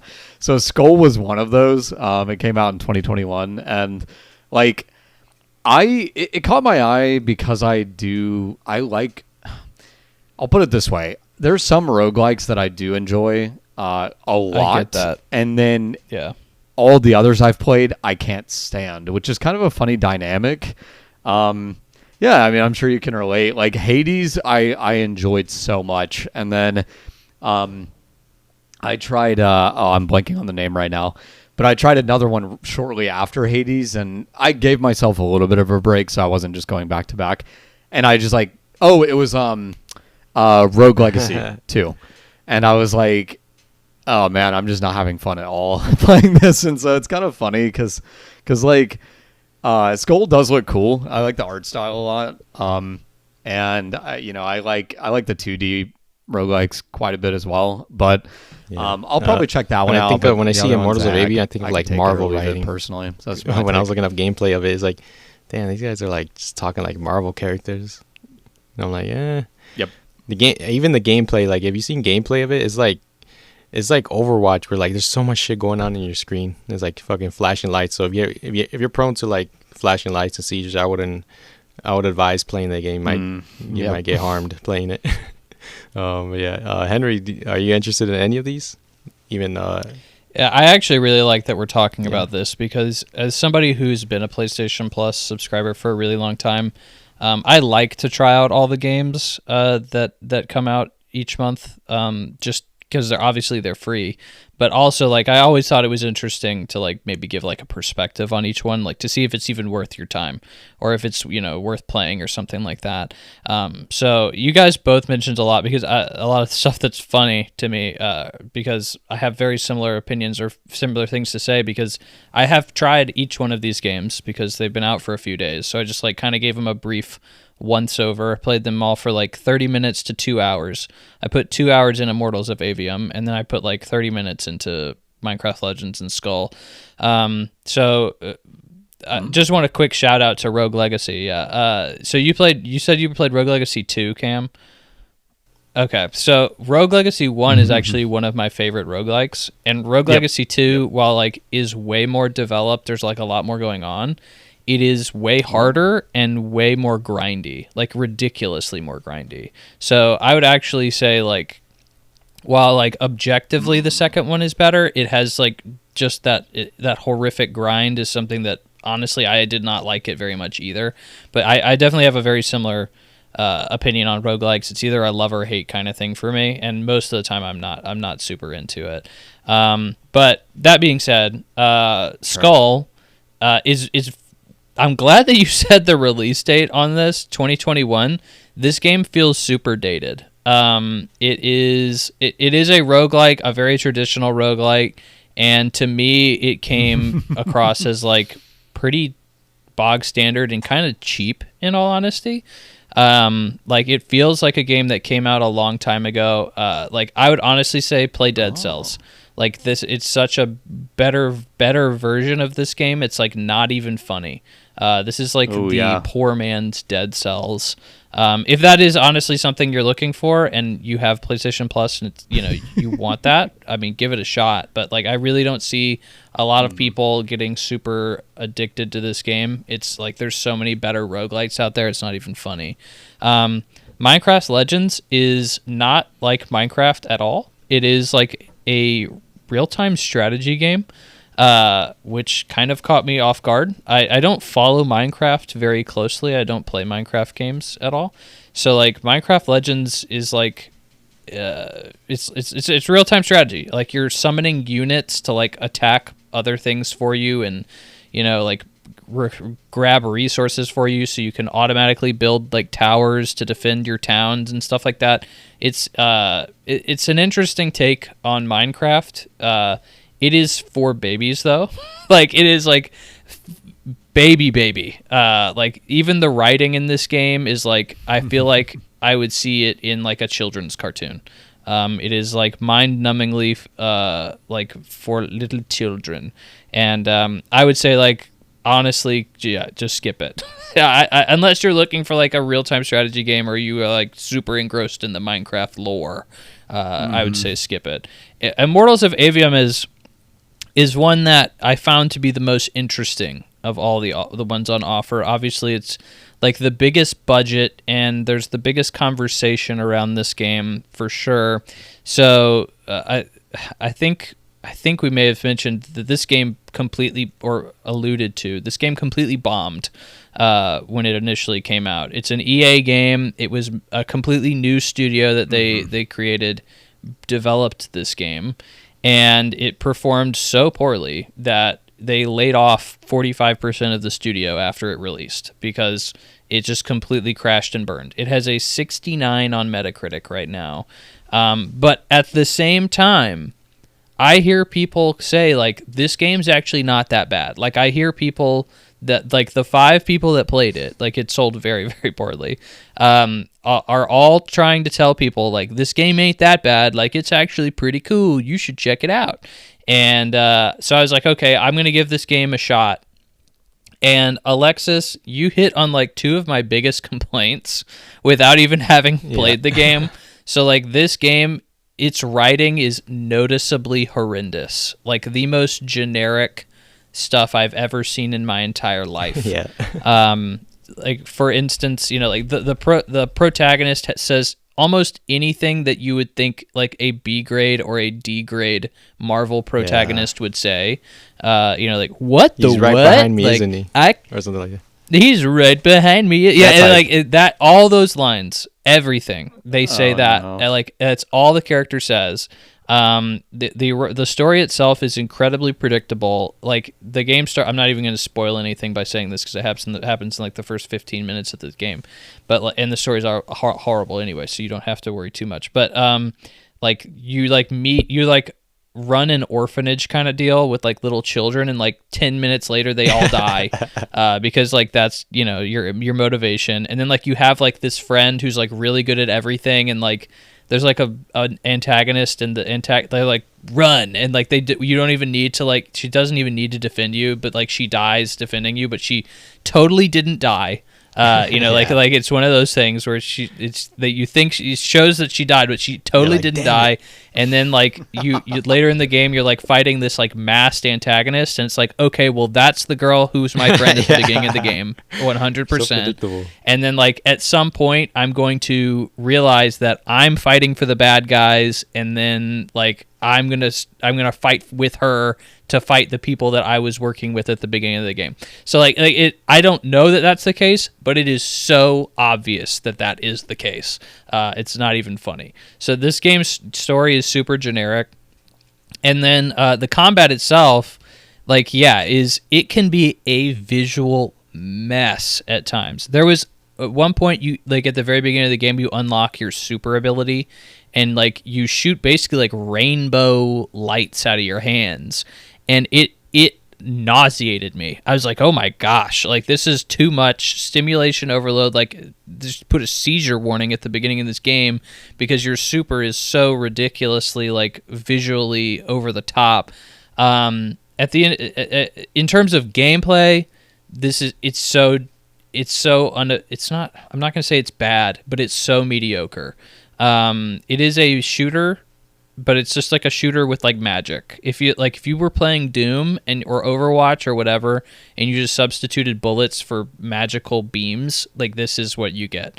You have a pistol beam, a shotgun beam, and a submachine gun beam, and that's pretty much all you're given for the entire game. You have obviously like little other things that you pick up along the way, but like it really doesn't change the combat that much.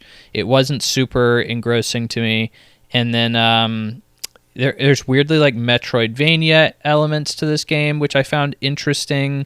And I think the most interesting part of this game is its world, for sure. The world is interesting. But like at the end of the day, like I was really hoping to enjoy Immortals of Avium and come in and say like you should definitely check this game out. It's really hard for me to say that, and like I looked at the 69 on Metacritic and I was like that seems a little harsh, but like I'm not gonna lie, like I kind of get why it's that low. It's pretty forgettable. It's pretty unappealing, and it's hard for me to recommend. It is free, so if you're looking for like a action-packed shooter to just like kill a couple of hours with or kill a few hours with, go for it. But like I would not necessarily recommend it. So that's my take on those 3. What did you say about Skull again? Would you recommend it? Because I think I'm with Cam on this. That one's like the most interesting out of these 3 games. No, not really. I would recommend doing another roguelike. I would recommend doing a better roguelike. It's like just an okay game. It's not anything worth your time, Right. I don't think. All right, yeah, I'll check. But again, it's free. Might as well Check it check out. them out. So yeah, I'll download all of these games and see. Maybe the next one I'll give my impressions just like you did. So awesome. Let's get into this next topic. Kotaku, they wrote 60% of playtime in 2023 went to older titles. Fortnite was number one across all platforms, kind of expected. And only one non-multiplayer title was in the top 10 for all PC, Xbox, and PlayStation. That was Starfield, which is interesting because you see a lot of people talking shit. But I think that was like really hyped, so I kind of expected that. And all the other titles were like multiplayer games that were all like 5+ years old. And then when you look at Nintendo, it's interesting because of course, like Nintendo's like, I think they're like the king of like single player titles. And they're like on the opposite side of the trend where like most of their like most played games are like Zelda, Super Mario Wonder and stuff. And they also have Hogwarts Legacy. The portability of playing that game, I guess, kind of like appeal to people. This is like very like not interesting, but I kind of like predicted it because I think a lot of people are just playing older games, and like you don't really see like new multiplayer games that are like very like popular. I think the last one was probably like Helldivers 2.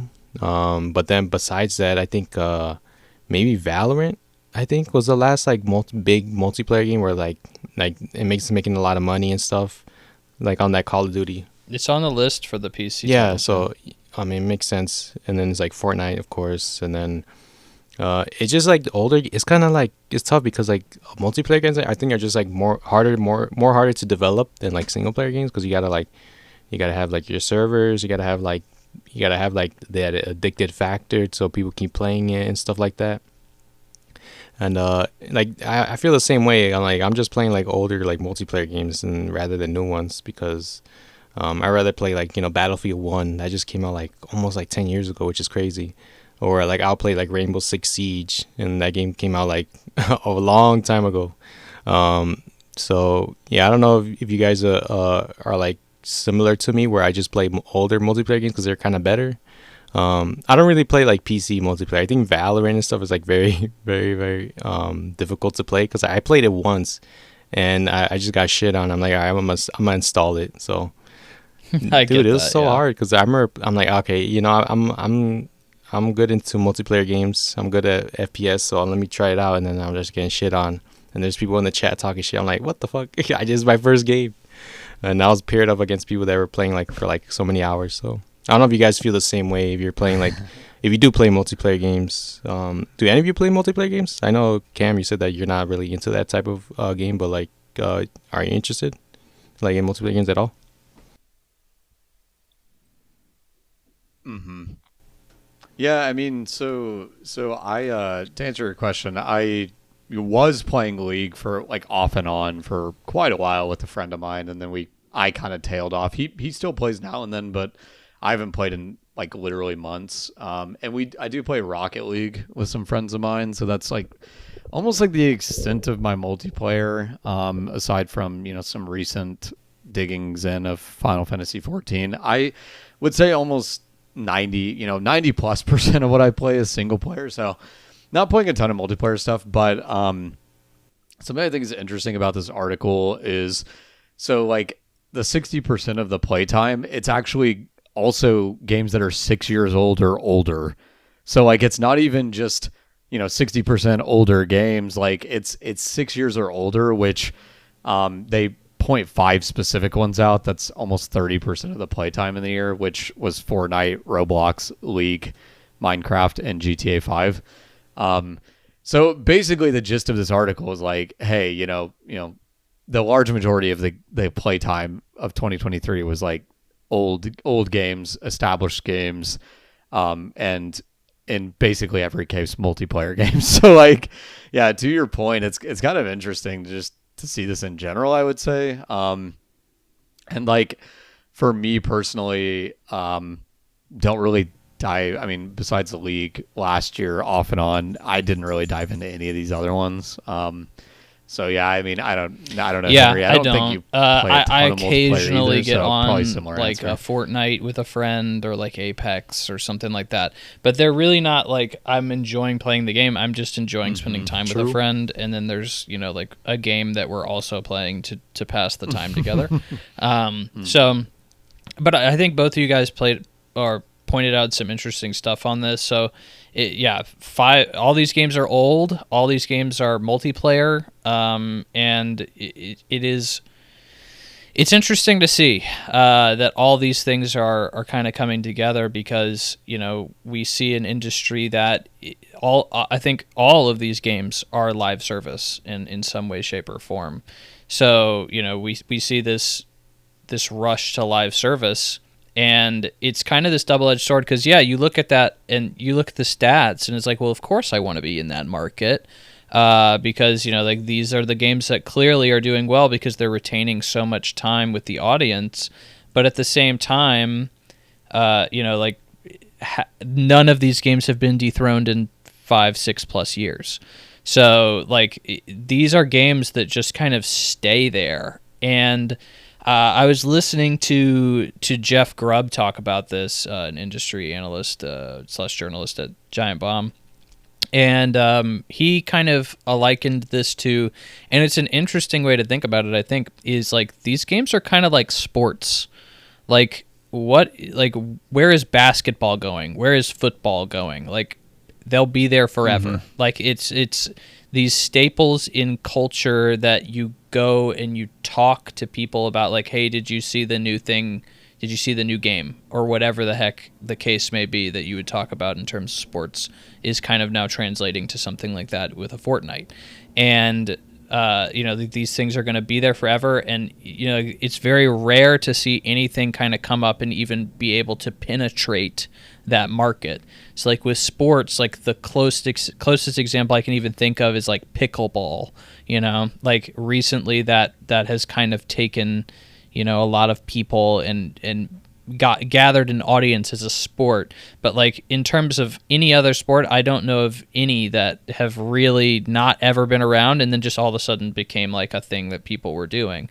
It's always, since I've been born, it's been not lacrosse. Lacrosse has been kind of new in my experience as well, but maybe it's been around before. It's just more so in my area. But basketball, baseball, football, those are the three. They're always there. They're never going to not be. And that's just how the industry is. That's how the society is. And it seems like we're kind of moving that way with video games too. Which, as a guy who prefers single player games and stuff like that, it makes sense, but it's unfortunate because it means my kind is the minority. And it means I'm going to be catered to less, and less money is going to be going to my interests, which is unfortunate. But it is the way it is. And I think another thing to point out is Starfield being the number one, or really the only thing in PC, Xbox, PlayStation that was single player. And I didn't even like Starfield. Starfield was pretty meh in my experience, but it's super long. You can put a lot of time into that game, and even doing the bare minimum, I beat all the game and all the main faction quests, and that's pretty much all I did, and it took me 60 hours. So it's a fairly lengthy game in terms of just doing the content that is considered the higher tier content. So it's not, and obviously, it was free via Game Pass, so more people are going to have access to it to play it in the first place. So that could possibly increase the number of hours associated with it as well.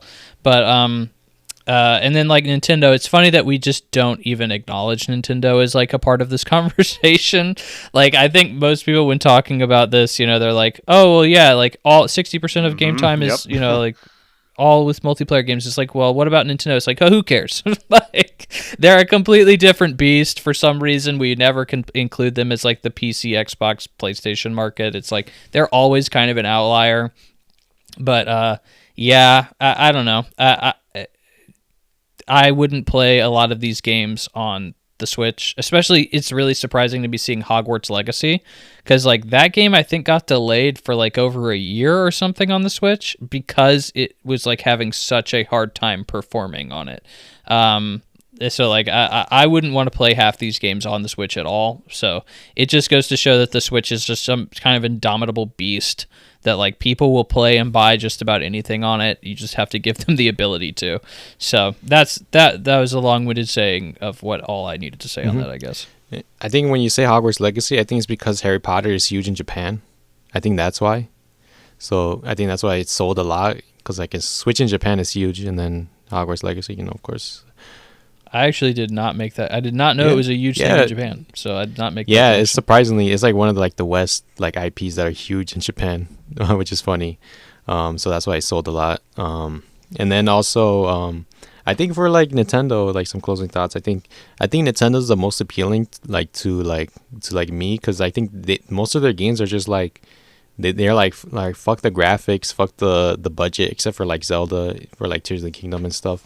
They're like fuck all that. Let's just we'll work with the weaker console and just make fun games. And that's why you see that with Mario Wonders. It probably didn't cost a lot to make, and it sold a lot, 10 million plus. And you don't see that with other publishers, so other companies and stuff. So I think Nintendo, they just gave up on the graphics, the powerful console and stuff. They're we'll just stick with the weaker console and then just make games and stuff.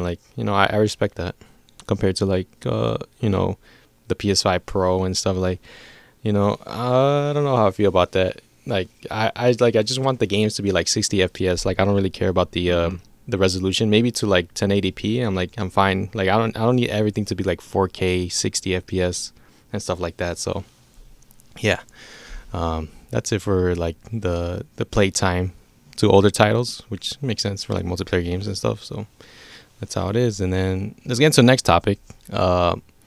This is funny. Did you add this one, Henry? It's talking about the Tekken producer or something.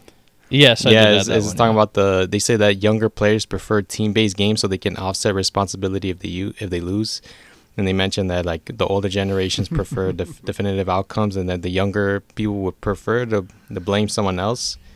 And he said he considered adding team-based modes. What the hell? So sort of Tekken Tag Team or something. So I kind of I think I can agree with this, because oh my god, if you play in I know you guys are not into multiplayer games, but I know you're playing League, that's just toxic as hell. If you lose or something. And he mentioned that when someone is doing bad, they're they don't want to blame themselves and stuff. I remember playing Overwatch. I was talking about this the last podcast, where I was doing pretty bad on the team, and I could feel it. I'm oh man, I'm letting the team down. I'm not doing my role and stuff. And then after a while, people were talking shit to me in the chat. I'm damn. I mean, I kind of deserve it because I was playing shit, but a lot of these team games are they just rather blame someone else instead of themselves, I guess. So it's kind of tough, because I know there's some instances where there is that one person on your team who's doing exceptionally poor, or they're doing bad, and they're the reason the team loses. I don't know if you felt that way when you played League, because I don't really know much of League. I know there's a MOBA and stuff. I don't know how it works as a team-based game. If you want to explain that, do you agree with what Harada said? What Tekken series producer said?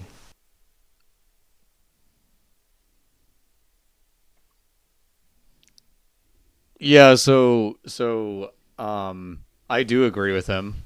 And I disagree with that. I don't even think it's interesting that he frames this as an age-based thing. Yeah. I actually kind of disagree with that part of it. I don't think that it has anything to do with your age or a generation. I think it's just a personality thing. It depends on the person, obviously. And so just kind of high level in the League of Legends talk is with the League, there's three, they call them lanes in the game. So there's 3 lanes. 2 of the lanes you play by yourself 1v1, and in the third lane, this is traditional. Usually it's 2v2. And then there's a 5th person who's roaming the map, and that's actually the position that I play, called jungle.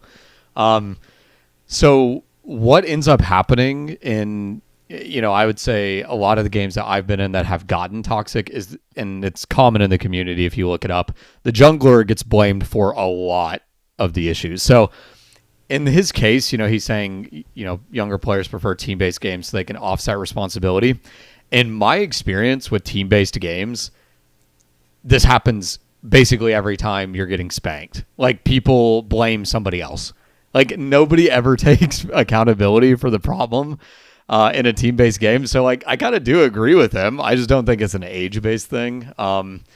He thinks he's oh yeah, this is something, younger people are coming in, so maybe we could design fighting games to be team-based because of this issue. I don't even necessarily know that's that. I think doing team-based is a good idea for people, salty people who get mad when they're losing in general. I don't care what age you are. I think people that are like that are going to be like that no matter how old they are. But yeah, no, in League, it's 5v5. So there's, a lot of potential blame to be passed around. It does tend to get focused on, a couple specific positions that some people, surmise are more important maybe than other positions or easier positions. But yeah, no, this is definitely my experience with team-based games, whether it was League or whether when I was playing Rocket League a lot, is people definitely do not take personal accountability, first of all, and second of all, and he doesn't even mention this, the flaw with team-based games, I should say, is somebody gets dogpiled almost every time. So like you pick, they pick somebody, and that's the person that just gets shit on the entire, remaining duration of the loss. So like it's funny because he's saying this as not even proposing this, but he's saying this when he was asked like how can fighting games develop as potential paths forward.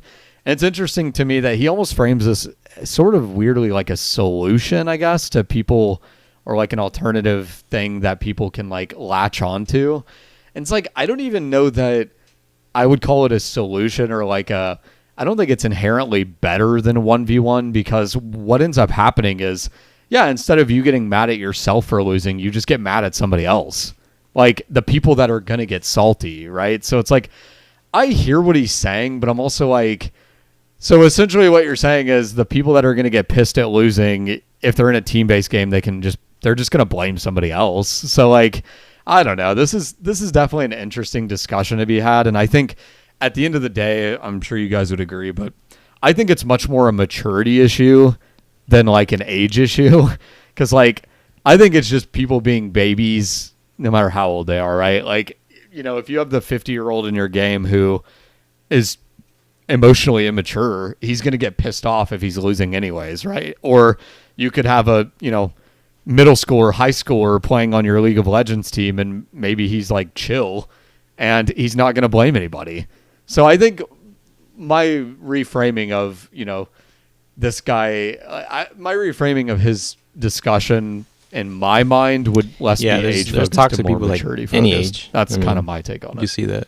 Yeah. One more thing.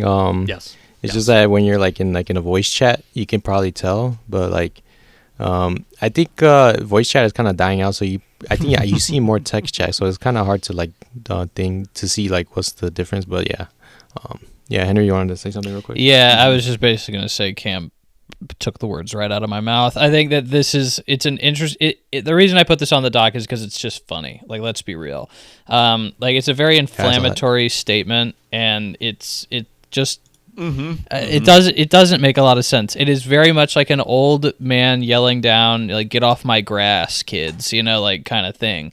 It's obviously has nothing to do with age. It is, no matter what age you are, there's going to be people who aren't happy that they lost and are going to try to make themselves feel better by saying it's not my fault. And like that's always going to be the case. And, one day I'm probably going to do the exact same thing. I'm going to say, darn these kids. They're ruining everything nowadays. Those darn iPad kids with their phones and their Roblox, and gosh darn it. It's just what always happens. It's always going to be that case. He specifically mentions, interesting point. He was like, in the 80s when I was coming up, it used to be, like my generation got used to this kind of treatment because like it was when we were applying to jobs, like the job market was a little bit more scarce. And so like you had to, like, it was a yes or a no, and you couldn't take, you couldn't try to, place the blame anywhere else. And I'm like, well, yeah, that's literally every generation. That's how that works for literally everybody.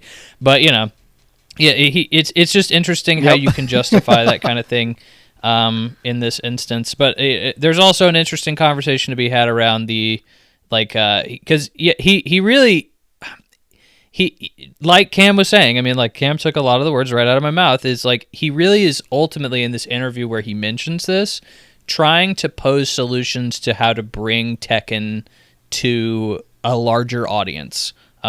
Because he thinks that younger generations aren't particularly interested in Tekken. He's trying to find ways to incorporate them. And he thinks that they prefer team-based games. And so he just kind of slides this insult in while he's doing that. But like he does posture several ideas of like basically kind of introducing team-based modes or something along those lines to help, kind of ease people into a fighting game situation.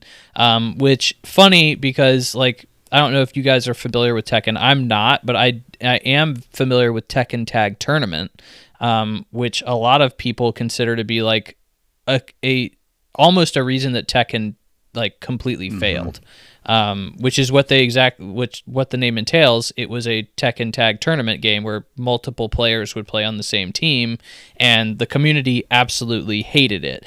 And it sold so poorly that they almost stopped making Tekken entirely. But like, I think we're at a different point now. I think having a separate mode, not necessarily an entire game around it, but like a separate mode is a smart move.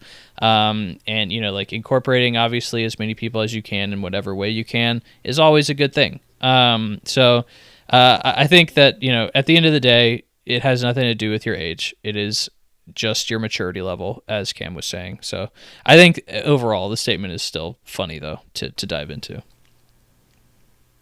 Yeah. All right. That's it's funny because he says all that and he's like, oh, okay, I think I'm gonna add a team-based game also. Like you're like, oh, you wanna continue that toxicity. So that's kind of funny. Let's get into these last two quick stories. Real quick. I added these they're pretty recent. The first one is Hellblade 2 confirmed to run at 30 FPS, and also like the director of Hellblade 2 left or something. What do you guys think about? Yeah. What do you guys think about 30 FPS on Hellblade? I mean, we saw that with Starfield, and then you also see that with like Redfall at launch and stuff. Would you? Do you guys have Game Pass? Or are you guys gonna be playing this? Yeah, I have Game Pass. I'll definitely be playing it day one. Why not? It's for free, or I paid money for it, so it could be for free. Yeah. However you want to justify that in your head. But I'm not. I don't really care about frame rate that much, as long as it is consistent to me. A consistent frame rate is key, not necessarily a high frame rate for me. Obviously, I'd prefer something be at 60 frames, but for most of the time, I really can't tell a difference. Like you really have to put it side by side for me to be like, oh yeah, like there is a difference between 30 frames per second and 60 frames. And I think I recently heard a study that some people's eyes just they don't even register 60 frames per second as thoroughly as other people's do. So maybe I'm just in that percentile. But like, I watch movies in 30 frames. Obviously playing games is completely different, but like I don't mind it particularly, but I think it's a very good point that you bring up that, Redfall and Starfield were both 30 frames. Clearly this is Xbox trying to make everything run on their weakest console. So like if you're unfamiliar, Xbox has multiple versions of their console, their newest Xbox brand, and one of them is like $100. It's like some crazy low price point, but its hardware is absolute garbage. And so every one of their games has to run on all of their consoles. So in order to do that, you have to make some technical sacrifices because the hardware isn't as good, and 30 frames per second just seems to be that sacrifice that they're tending to make in this case. So it's not that big a deal to me, but I know some people are going to freak out about this like they always do. They said they only put 30 FPS because it's cinematic experience. I mean, which makes sense because Hellblade is like very cinematic. But it's also funny because they said that the PC release will also have 60 FPS, so I guess it's kind of contradicting, but it's whatever.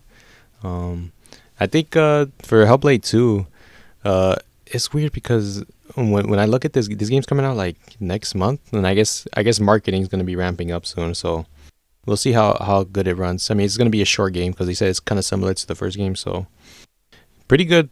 I like the short games. I don't know about you, Henry. Yeah, totally. I want more short games. Give me less 100+ hour games, please. You have anything to say about this, Cameron, or are you good? Aside from the fact that I have it on Fantasy Critic, and Oh, yeah. I hope nobody rips it apart for being 30 instead of 60. No, not a ton to say. I mean, I'm optimistic about this game. I'm curious about this game, but yeah, we'll wait and see. I think for this one. Yeah, it looks good from all the trailers and stuff, even though that's like quoted like CG, but it's not.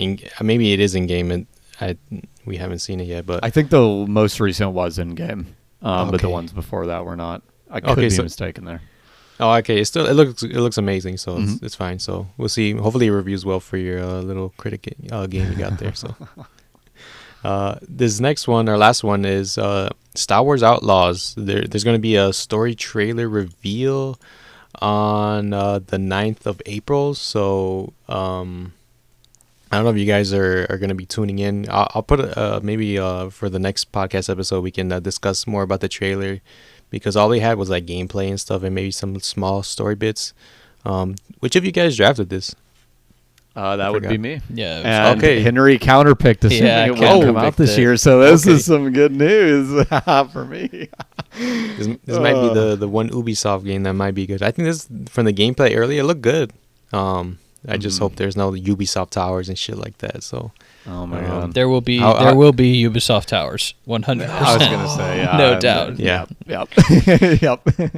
wait, how optimistic are you about this rating high, or you think it's gonna be good anyway? Or I think it'll be solid. Honestly, I took it assuming it'll be like low 80s. That's my prediction, and I feel good about that. I mean, Star Wars is one of those that it, like, I'm not gonna say reviewers go easy on it, but it doesn't tend to get, I think, criticized maybe as heavily as I would criticize it. But I'm also somebody who like didn't grow up watching them and only watched them like with hindsight, and so didn't have that built-in nostalgia. So I have always kind of just been okay with the franchise, but it's well beloved, and like I feel like the games usually tend to do at least okay-ish from a rating perspective. I mean, Battlefront aside, which we talked about last podcast, like I feel like they're, and that's only the remake in that case, I feel like they're usually like decent, like the new, Jedi games and stuff. So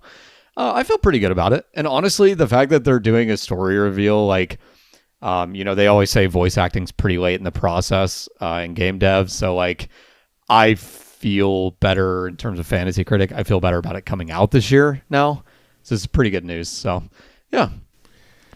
I'm more interested in this one than Avatar. I think Avatar was just like, I don't really care about that. But like Star Wars, yeah, I'm like, yeah, I'm tuning in. I'm interested. You have anything to say about this, Henry? Or Yeah, I mean, the initial gameplay reveal of this actually kind of made me a little bit more intrigued on it. On most Ubisoft games now, especially open world ones, I'm like, we'll see. Like, we'll see if they've done anything different over the past, decade than what they've been doing. In this game, it actually looked pretty cool. I'm not a huge Star Wars guy either. I don't have like a huge nostalgic connection with the series myself, but this game has potential to be good. I think I'm kind of in the same boat as Cam. I'm looking at this game more right now from a Fantasy Critic perspective as well. Obviously, I counterpicked it, and it was a pretty big risk. I think that at the end of the day, though, the reason I went with it is, a large percentage chance that game gets pushed. A huge budget title game like this from a big IP, like, I feel like it has the potential to be pushed, especially since it was slated for late in the year. It's a potential to slip. Still has potential to slip, I think. But I think most sources are kind of wavering towards it will come out this year. And then the other thing is, it's like we were just kind of talking about this earlier with Rise of the Ronin, but like some reviewers are really just soured on the Ubisoftification of open worlds. This game is, while the gameplay that we've seen so far doesn't really focus on that, like, it will surprise me heavily if this is not Ubisofted to heck and back. Like, it is probably going to have towers and all that other stuff and a bunch of icons on a map that will take you hours and hours and hours to complete and check everything off a box.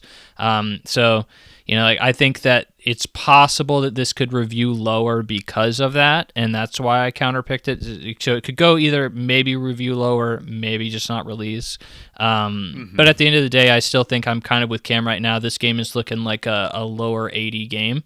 I think Star Wars IP is going to bring it up, and right now, like, the core gameplay seems to be pretty interesting. So, story trailer, I'm not as interested. Like I said, I don't have a connection with the series, so it doesn't really matter. If they're like, oh yeah, Boba Fett's in there, I'm gonna be like, okay, I guess that's nice. I remember that guy, I think.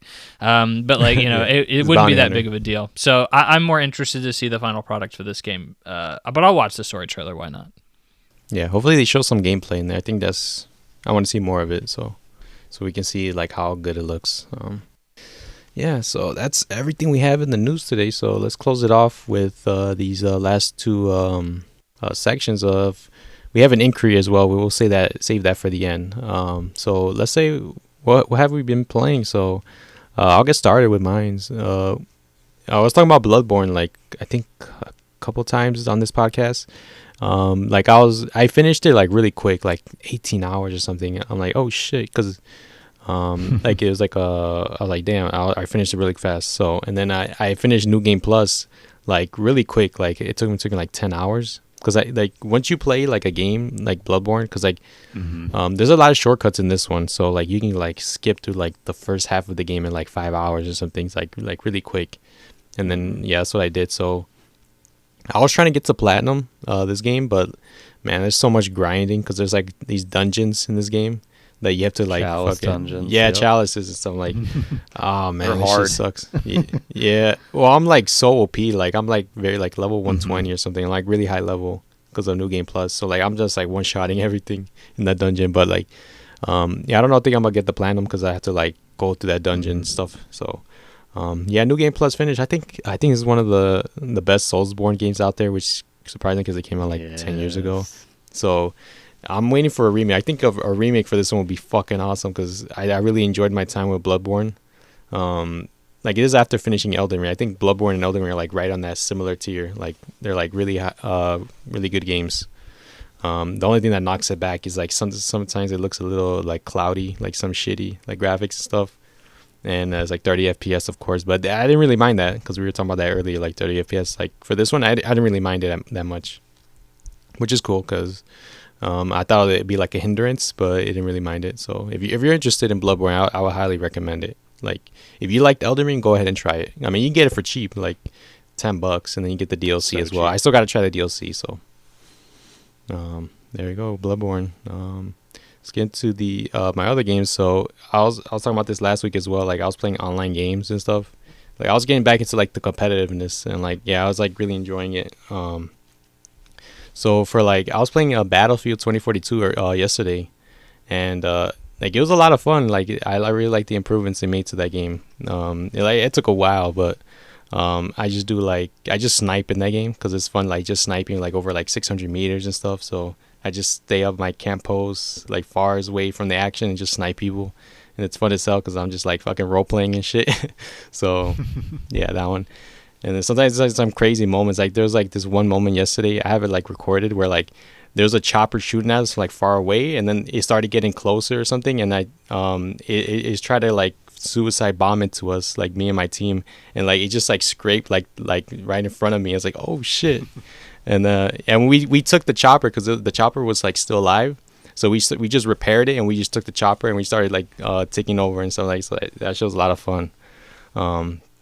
Yeah, and then like Overwatch 2, I was just playing like mystery heroes. I was just playing like casual game modes because I fuck competitive because the game thinks I'm really good, so it's gonna put me with like really good players. So I'm like fuck, bro, because that shit sucks. I'm not good. Like I'm not like up to date with the game and stuff. Like I just want to play casually. So there you go. I'm playing Mystery Hero, so like every time you die, you just get like a random like hero, and so it's like all RNG. So like I find that a lot of fun. So yeah, these are fun ass games. And then also Saga Emerald Beyond. I tried this yesterday because I remember you, Cameron, you're talking about Saga one of these episodes or something.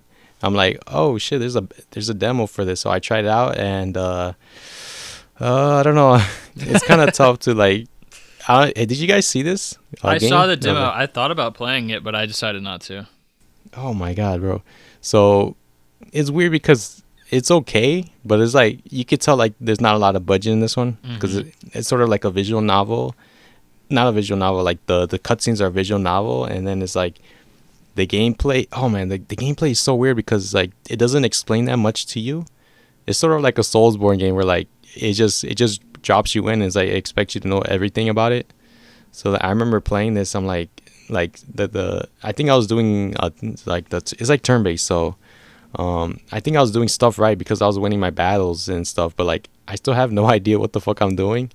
So like if you do try this out, like the demo, like you could probably see what I'm talking about. Where like is this how it is with other Saga games, Cameron, or like? Yeah, so sure. I mean, honestly, to tell you the truth, I haven't played any Saga games. Okay. What I was kind of picking up on was some of the well, really the main designer of Saga was spun off from Final Fantasy II, which I had played, and that's kind of how it came about. But yeah, no, I haven't played any of these games. This looked interesting to me because it's got like a unique art style. I feel like it's like very so similar weird to other games, but it's different in the same time. It's kind of interesting. But yeah, no, I was definitely curious when I saw this on your notes, what you thought of it. So kind of interesting to hear. You could tell because this game is coming out to mobile phones, so like iOS and Android, and like, oh, okay, now it makes sense. I did not know that. It's funny because it's not coming to Xbox, so it's like, what the fuck? It's coming to everything except Xbox, which is funny.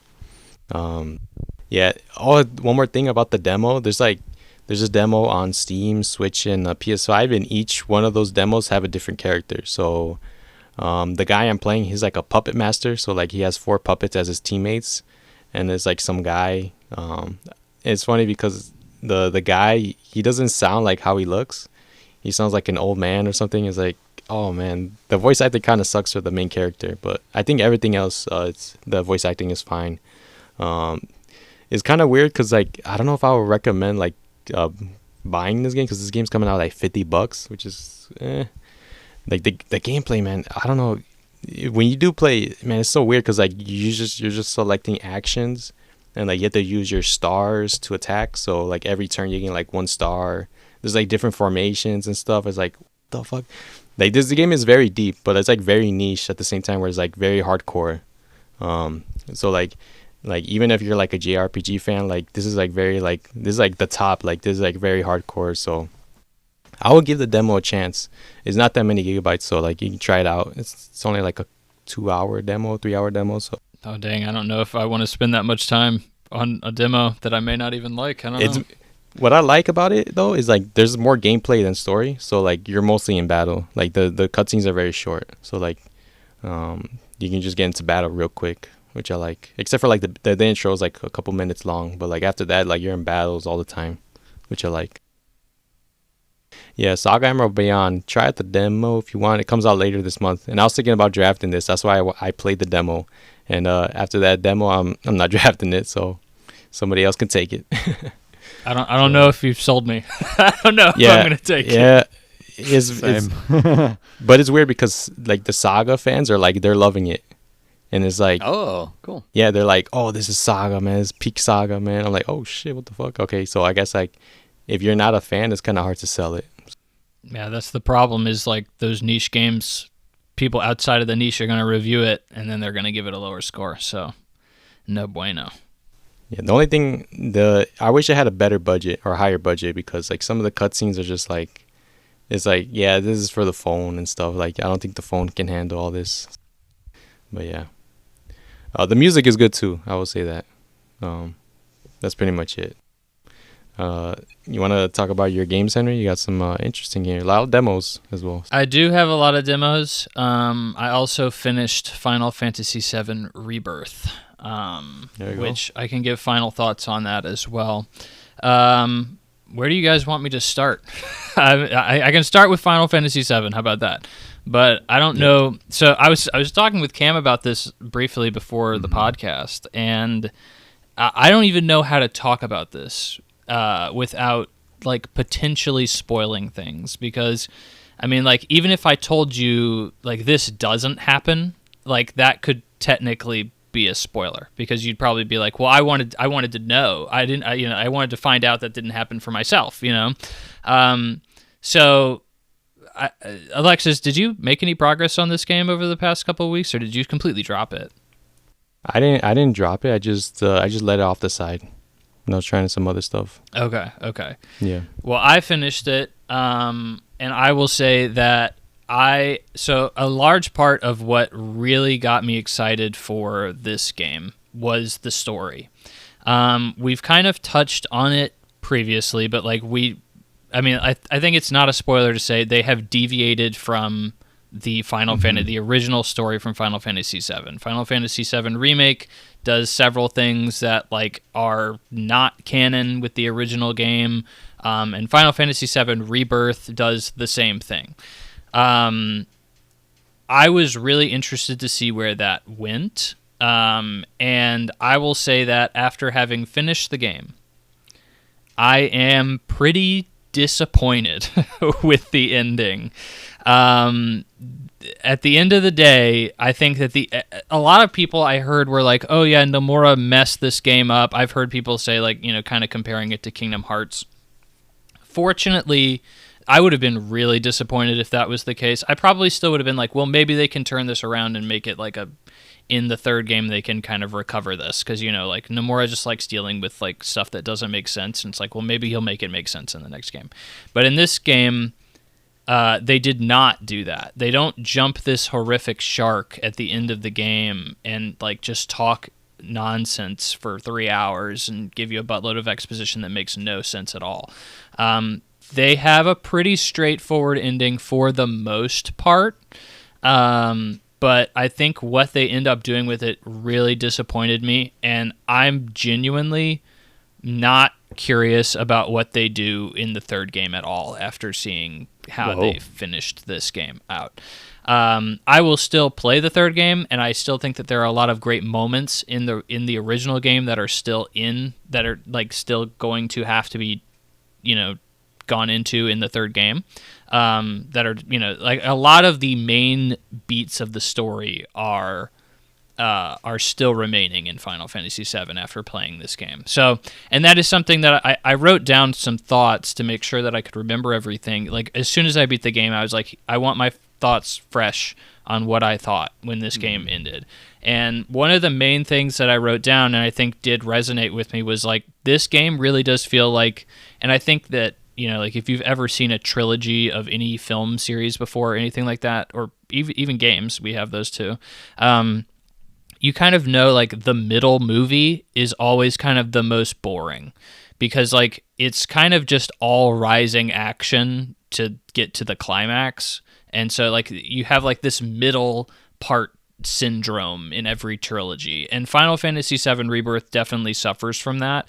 I feel like the game's story really doesn't build to anything specifically. Most of the game is just kind of recruiting the party that you get throughout the game, in the original and obviously in this one.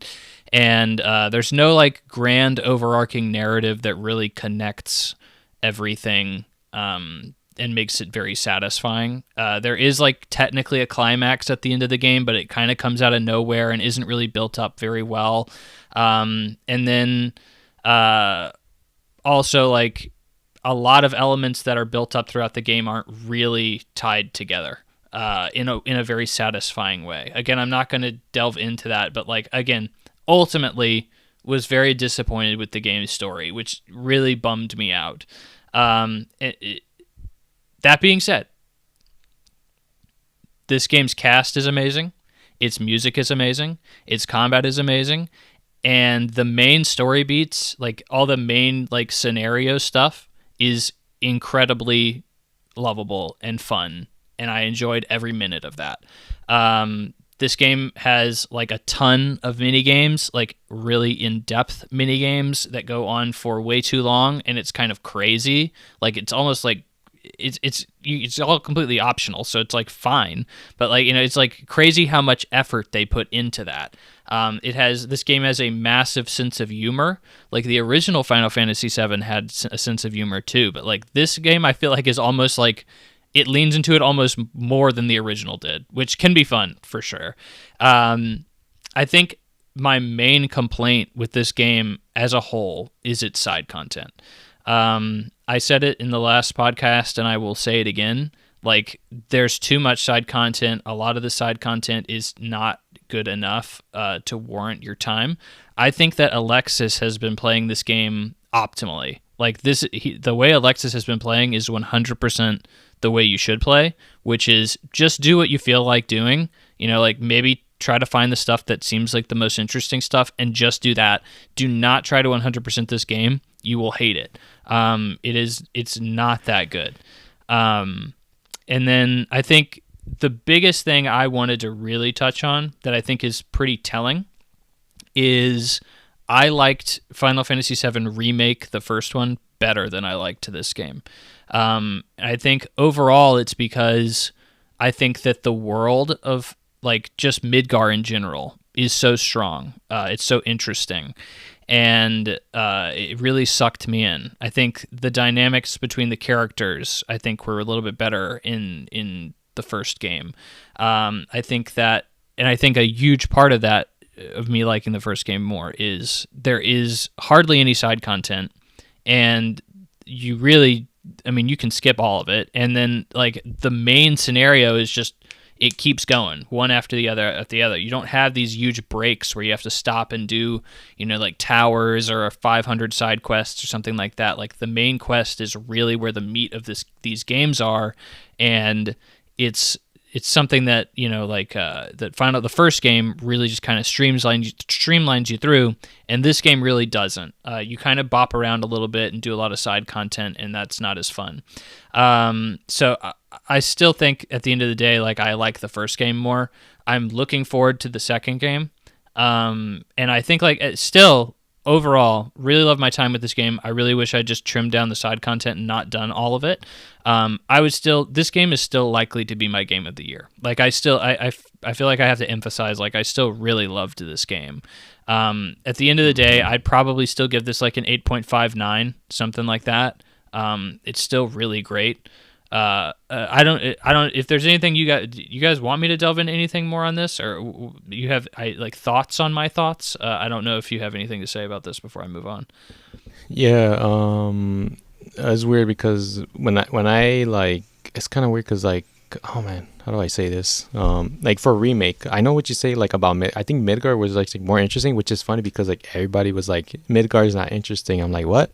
Like interesting, like Midgar is like more like one of the like most iconic like settings like ever, and then Rebirth is like I think I appreciate Rebirth for like being like more open than Midgar, so like you're not bored of just looking at the same thing over and over again. But I think for like Rebirth, I don't know, I think maybe down the line I might like it just as good as Remake, but I think for now it's just like for me, so like Remake is like a 9.5 and then like Rebirth is like a 9 out of 10. So for me, so it's like it's very close, but I think later down the line I think Rebirth might be like right up there. It's just we'll see, because it's weird because like, oh man, because like there's like some parts in this game where like it's not focused. There's like some parts is just like and then there's like some parts is like really really good. Like I remember some parts like where I'm playing like, yeah, this is fucking peak, and then it's like, yeah, absolutely. So that's all I say. So I still have to finish. I'm like at 77% I think or something. So I think by the next time we talk, I think I'll be finished with my playthrough. Yeah, and of course, as the resident lagger from the new releases, hasn't even started this game yet. I think it will be kind of interesting to come back to when I finish, just for a brief talk, because then maybe, I don't know, it'd be interesting to see if you guys' opinions change with time, because that does sometimes, speaking for myself at least, does kind of change my opinions on stuff when I look back on it. But yeah, no, I mean, I think it's interesting what you're talking about, and I guess like the one thing I would add that's I'd be really curious to talk about when I get around to playing this is, we talked before about how both of you guys had played the original, and I hadn't. I had only played like the first, like, I don't know, 4 or 5 hours of the original. And I kind of was content to just play these remakes, like not ever beating the original, just to see what that experience was like. And I think I'm going to stick to that. Yeah, you should do that. Can I say one more thing? Yeah, go ahead. Yeah, so because me and Henry, we played like the original Final Fantasy VII, and I think if I was you, I would just not play the original, because I think part of like what makes Rebirth like less, I don't know, I guess exciting, was that I already knew like the locations we were going to be going. So like I was just like, oh, okay, we're going here and here and here. So like I kind of knew like where we were going, but like, there's some detours and stuff like that. And so for you, like when you play for the first time, you're gonna be like, yo, what the fuck? It's like, yo, what is this? What is this? It's like, but like for me, like, because I already know like the location, so it's like, oh, cool, this is like how it looks in 3D. Like there's like some parts like, oh, okay, yeah. Also, one more thing, there was something about the original game. But yeah, it's whatever. Y'all go ahead, continue your point. Oh no, yeah, all I was gonna say, well, that is a good point you bring up, and all I was gonna add is just like, I think if anything, if I do end up getting around to the original, it would be the gap between Rebirth and the third part. But even then, I think I might end up just waiting and just experiencing it, and then maybe play 7 after, which I think will also be a really interesting thing to do, is just play the original after these are done. It's already more than halfway there, I guess. But yeah, it's gonna be kind of, I think, an interesting dynamic to talk to you guys about when I get around to playing it, because like the first one, yes, they elongated Midgar, obviously, but I had also already played that section, so I didn't really have this experience. So like going in quote blind, right, on Rebirth, is I'm actually really looking forward to, just because like I don't really know one for one what's going to happen.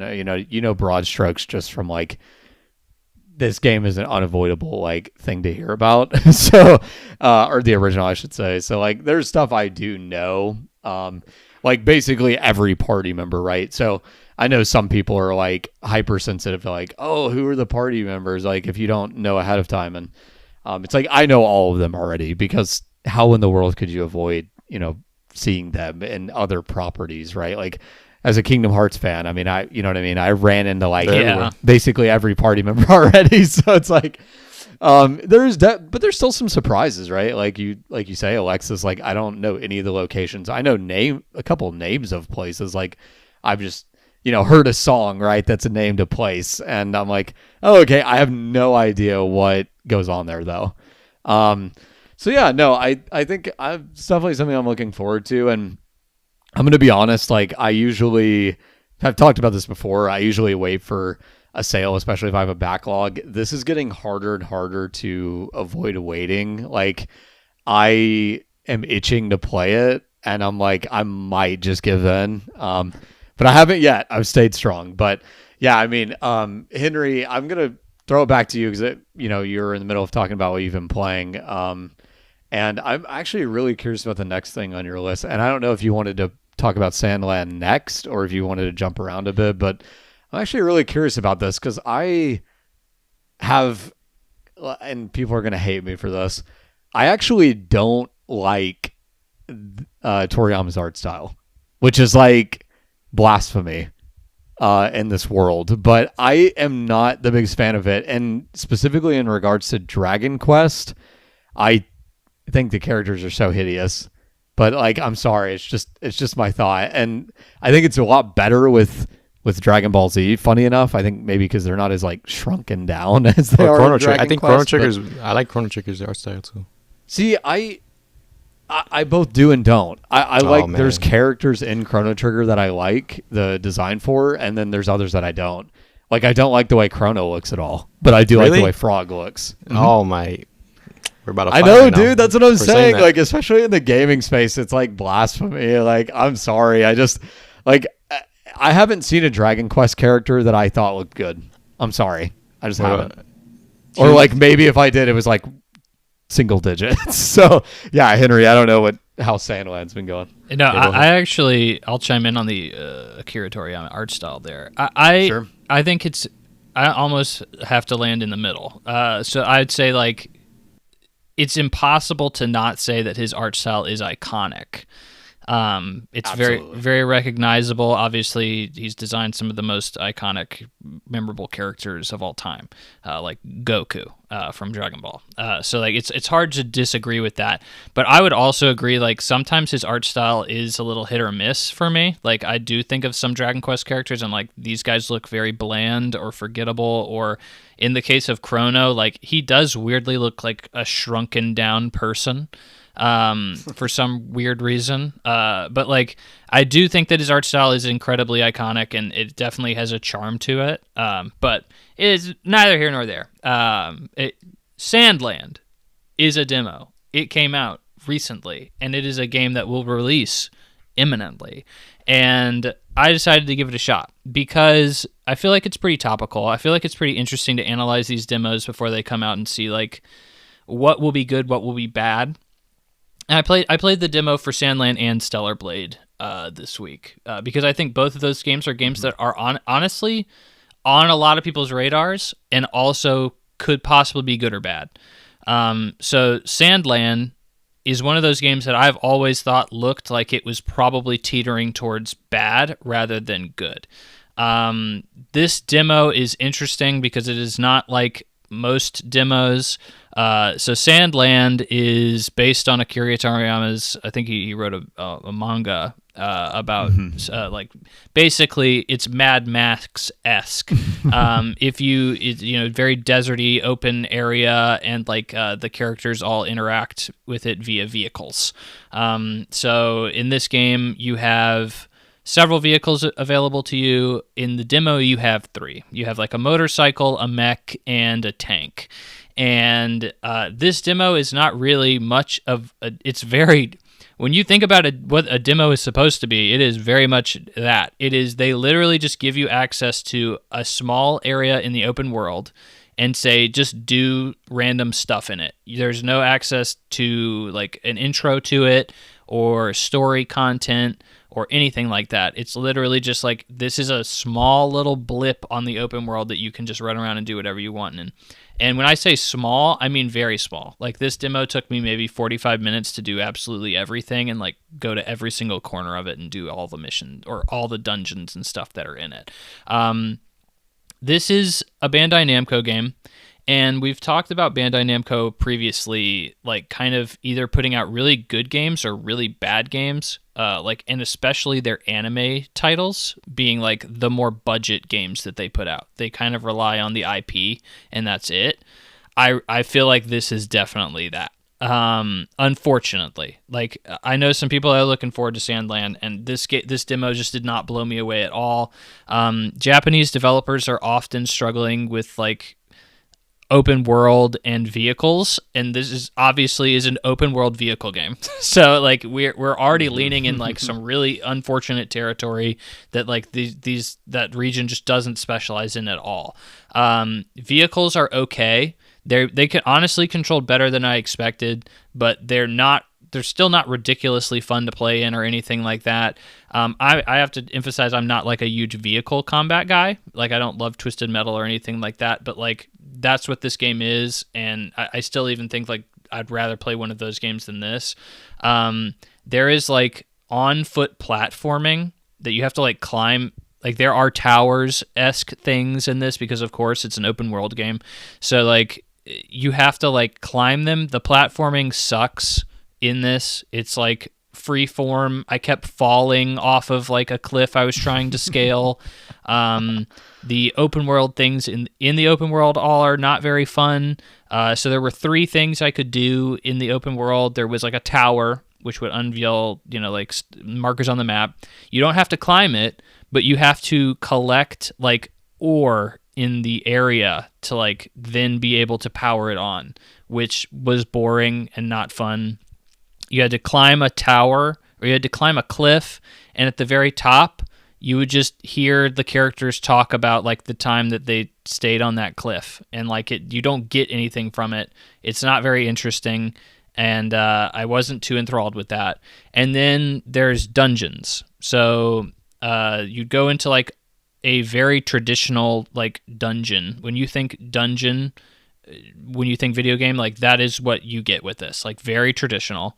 And you fight enemies. Combat is not that good, especially on foot. On foot combat is not very good, at least from what I had access to in the demo. Maybe the skill tree makes it better, but like right when what they gave me access to was not very engrossing.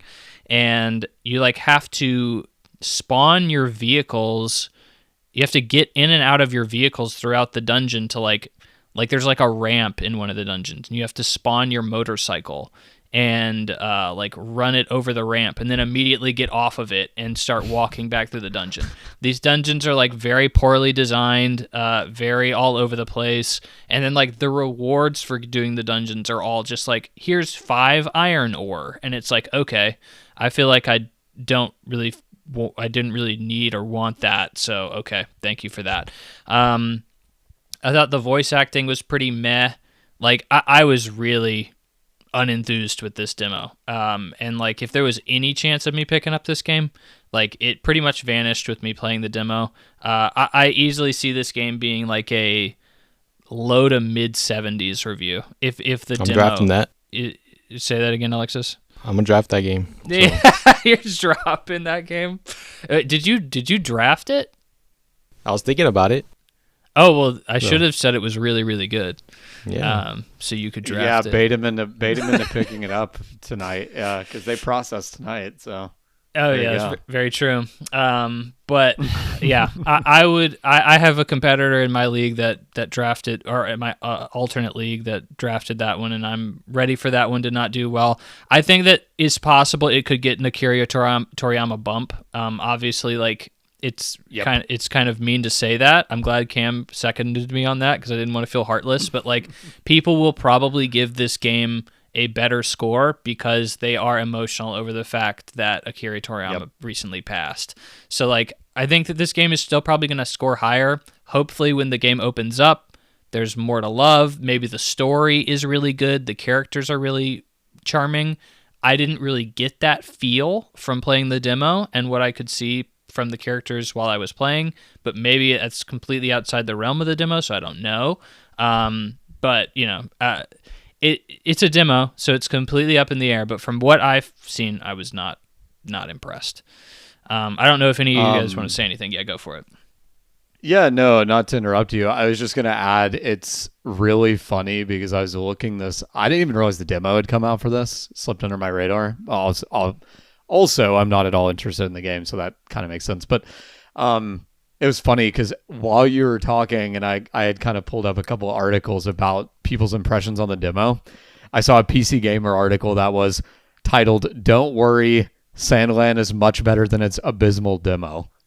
Okay. So I'm like, okay, well, this is very interesting to hear or to read that while you were talking because, like, you know, and that's the thing, right? Is maybe that's the case for you, maybe not. Like maybe you think that you know it's just as bad as the demo was. It's gonna be interesting to see. I will say, as somebody who is already not interested in this game, and FYI, like 100% rest in peace, Toriyama. Like I'm not trying to shit on the man. I'm just saying like I don't like that style, so people don't jump down my throat. Also, just saying, in Sandland, the main character looks hideous. I'm sorry. So it's more just like a pink devil. I'm throwing fuel on the fire, but like I think he looks hideous. But anyways, that aside, right? As somebody who was already like not interested really in this game, I would say everything you said, Henry, like it has turned me off even more if that was possible. Because like the Mad Max conceptually, I love the movies, but the game like did not appeal to me at all. And then also just like you say, like vehicle combat, you know what I think of is Jack 2, or was it 2 or 3? I think it was 2. 2. That had like the you were like driving around in the vehicle the whole time, and I was like, this is so annoying. And so like this is what my mind jumps to. So yeah, I think I'm hard out on this game. Even this is the type of game where like even if I see stellar reviews, I'm probably still out personally. But yeah, Alexis, I don't know if you have any interest in jumping on. I saw the demo when it came out, and I was interested, and I saw some gameplay, and I'm like, it looks all right. I mean, I'll try it, but how long is the demo? It's not that long, right? It took me 45 minutes to like 100% it, yeah. Oh, cool. So yeah, I'll try it out. Nice. I mean, I like how, like, I know you're talking shit about the art style, but I like the art style, so that might be like my entry point. But this one might be, it depends if I have time for it. So we'll see. I'd rather play another demo like Stellar Blade and shit like that. So Well, Go it's ahead. interesting you say that, Alexis, because what? I have impressions what? on the Stellar Blade demo. What? All right. Yo.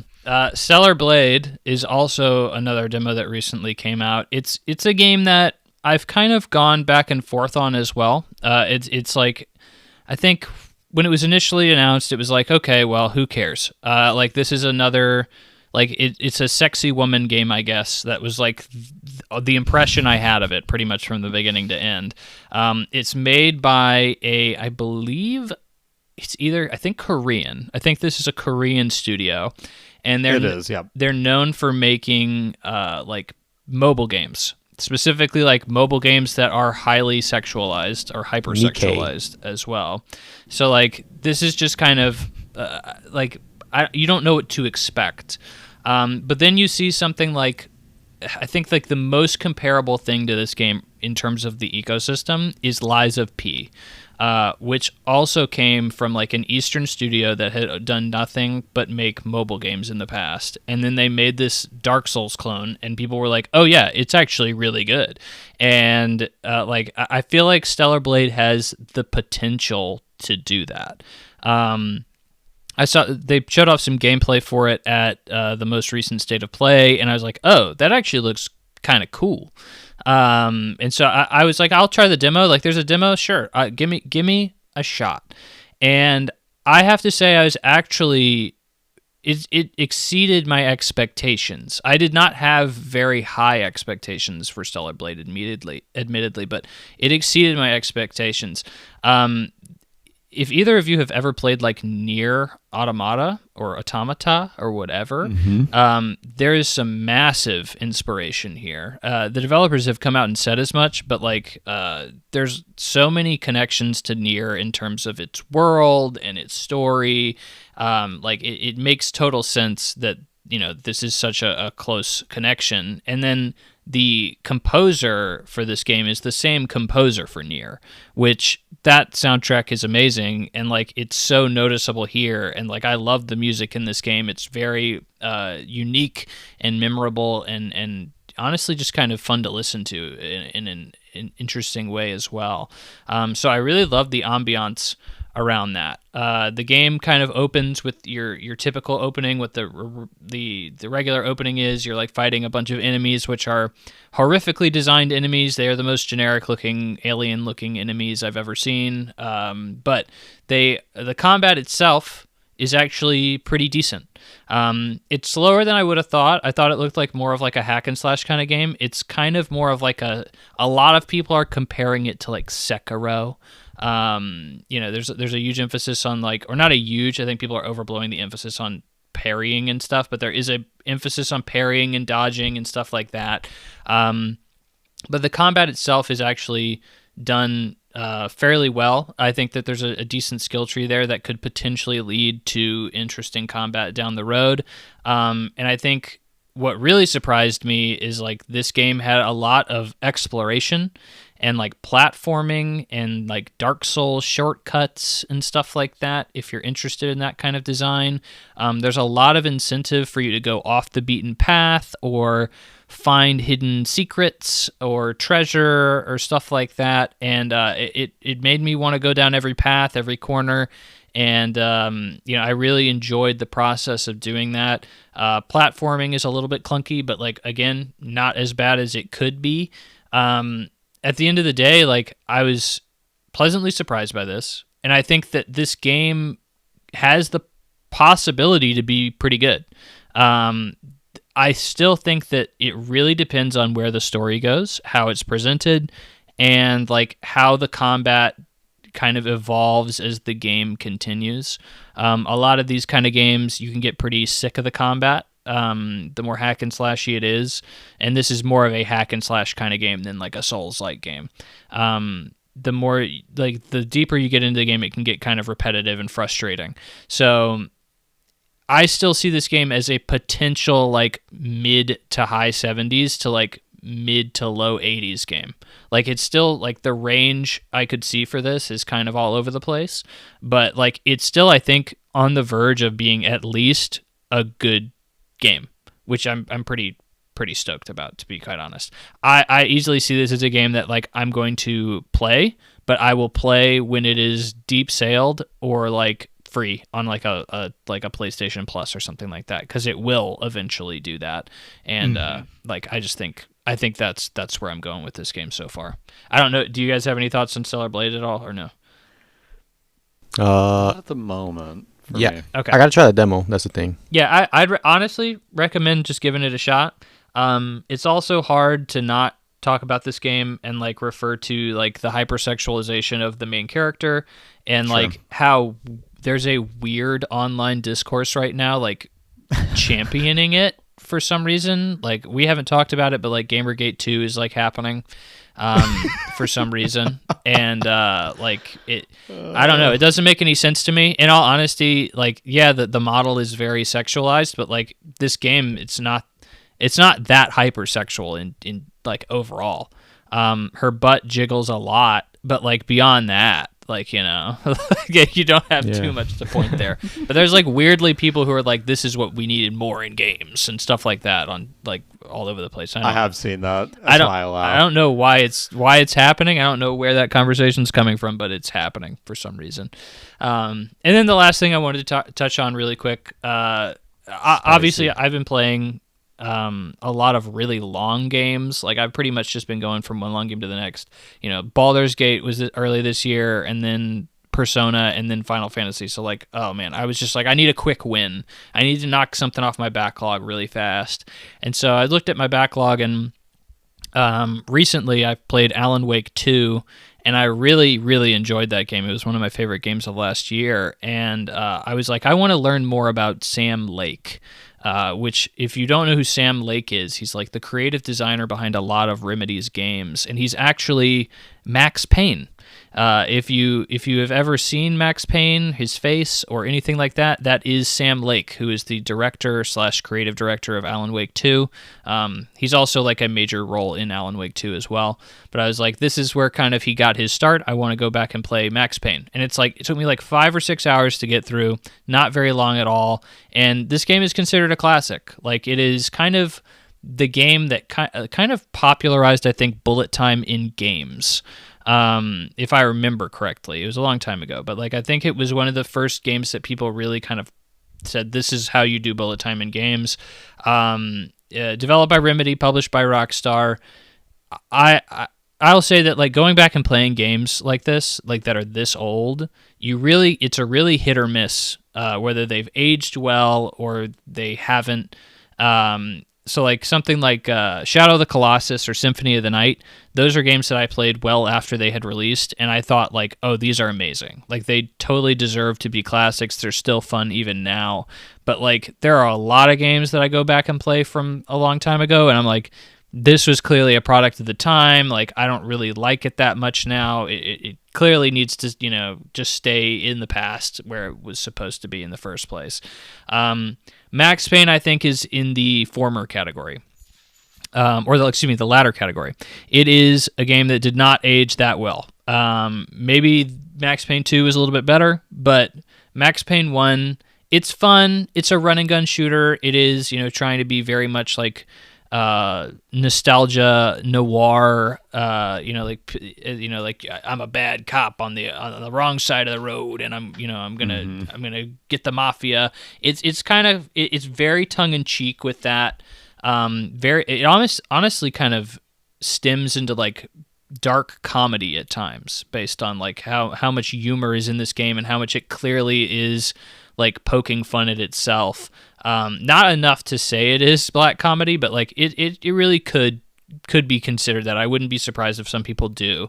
But like the gameplay itself, it was originally developed on the PC. I played it on console, and dang man, you have to really rely on auto aiming, because it's like one of those things where like PC games really expect the player to be able to just point and click wherever they want, and like analog on a controller, you just can't do that.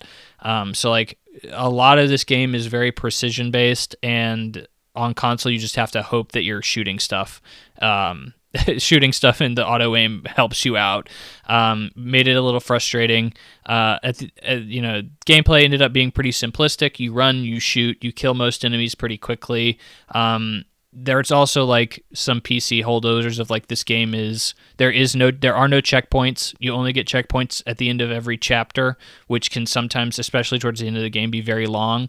I actually didn't beat the game. I got to the second to last chapter, and I put the game down like right before the final boss, because the second to last chapter is like this super long gauntlet with like really hard enemies and stuff like that. And the fact of the matter was, like, I kept dying and I would have to redo like 10-15 minutes of content, and I was like, no, like I'm done with this. On PC, on the original PC release, you could quick save anywhere you wanted, so it wasn't that big of a deal. So it was just a matter of like, them not knowing how to port things to console as well. They were primarily PC back in the day, so it makes sense. Overall, I'm glad I got to play it. I'm glad I experienced it. It's a cool title. I probably would say you do not need to go back and play the original Max Payne. I remember I played Max Payne 3 a long time ago when it originally came out, and I actually really liked that game. But Max Payne 1 has not aged super gracefully. It's a classic. I understand why it's cool, but like I wouldn't necessarily recommend going back and play it now. You can watch the movie though, starring Mark Wahlberg. From back in the day, if you are so inclined, but you probably don't need to watch or play. Aren't the remakes coming out for this one? Yeah, they are. They're also, that was another reason I wanted to play it as well, because they are remaking at Max Payne 1 and 2. Remedy is, so they'll eventually come out. I don't know when they're slated to. I don't think they've announced that, but they are working on them, so we'll see. Maybe it'll give me a good perspective when they come out, if I want to replay them, or if I do replay them, if they're something I'm interested in. So that's all from me though. Lot to go through there. I like the selection there. I might try one of the Stellar Blade demo then. Do it. Yup. And Cameron, your games on here. Yeah, dude. Go ahead. Go crazy. Yeah, so Final Fantasy fanboy, literally talk about it every podcast because, hey, I play a lot of Final Fantasy games. I can't help what I like. No, in all seriousness though, yeah. So wanted to touch on final thoughts on Theatrhythm as I get near the end of the game. Been playing this one for a few months now. Talked about this podcast like episodes and episodes ago on the podcast because it's a long game. Like I didn't realize. I think when I saw the number of songs, I thought, "Oh yeah, this is definitely going to take a while." But I don't think I fully appreciated how long it was going to take because, yeah, like I said, I'm just now kind of coming to the end of all the tracks in the game, and all I got to say is like, this is one of my favorite games I've played in a really long time.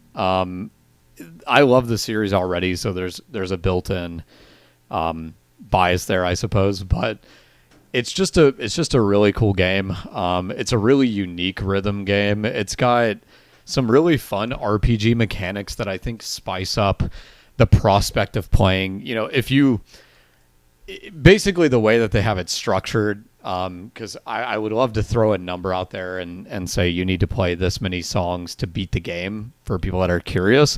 It's hard to kind of throw a number out there because basically the way that they built the game is you start out with basically only being able to pick one of the Final Fantasy games out of the 29 I think there is in Theatrhythm. Yeah, there's a lot. To unlock, right? And so what happens is you unlock one of the games and you immediately get all the characters in Theatrhythm for that game up front. And what you find out later on is when you actually beat one of the games, they might throw you like one or two more characters for that game. So like, for example, when you beat Final Fantasy VII, they'll throw you Sephiroth. You don't get him when you first unlock the game, but once you complete all the songs, you have him available to add to your party. So with that being said, it's kind of interesting because like it's very open in that way, right? Like you can choose which game you want to play first, which characters to get first. Once you get to, I believe it varies depending on the game, but it's typically the third or fourth song in the game. They'll give you a key to unlock another game. Yep. So like what you could do if you're like taking the approach of, hey, I want to just unlock all the characters right off the bat, and or if you're like, hey, I want to, just unlock all the games, your best move really is unlock a game, play 3 songs, unlock a new game, play 3 songs, and just keep repeating that until you've kind of unlocked the ability to play all the games in the series. And it's cool. They've got like a nice blend. So it obviously has a 1 through 15 main line. They throw in, and I'm sure this is probably partially because of the new 7 series, is like they have a separate, aside from Final Fantasy 7, they have a Final Fantasy 7 remake like series of songs too, which is cool. But yeah, no, it's a neat little game, and the RPG mechanics kind of prolong the life of the time you're playing the game, because like they'll give you a quest that's like clear the song with 90% health remaining, right? And so, if you play through the song and you don't, you miss a bunch of notes, you're going to lose health, and you're going to fail that quest. Well, then, okay, I'll replay the song with a different party. Maybe I switch to a party that has Yuffie in it, who can kind of evade attacks, right? So even if I miss notes, I'm not going to get hurt from that. At least like the first 4 or 5 missed notes, because that's one of her abilities. And each character in the game, they have like I think like 12 or 13 abilities you can choose from, and you can only put 3 on at a time. So it gives you a lot of like a surprisingly deep amount of synergy like with your team building, because what I ended up kind of settling into a rhythm of is like, oh, there's a quest of not getting hit, or there's a quest with keep a bunch of health remaining by the end of the song. I have a party for that has like a neat little blend of characters from all the Final Fantasy games, but it had Yuffie, so I didn't get hit.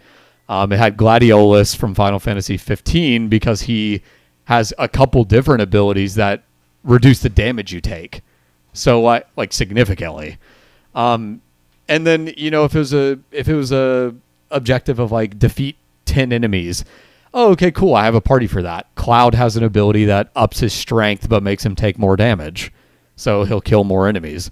So on and so forth. And obviously there's a ton to that. It's a surprisingly deep system, but the main draw of the game is what they call the series quests, which is basically what I described. It's sort of, for all intents and purposes, the main mode you're going to be playing up front, which is unlocking the games and going through them. The nice thing for people that don't care about completing the quests is you can still beat the game that you're playing. So say, for example, I unlock Final Fantasy VI.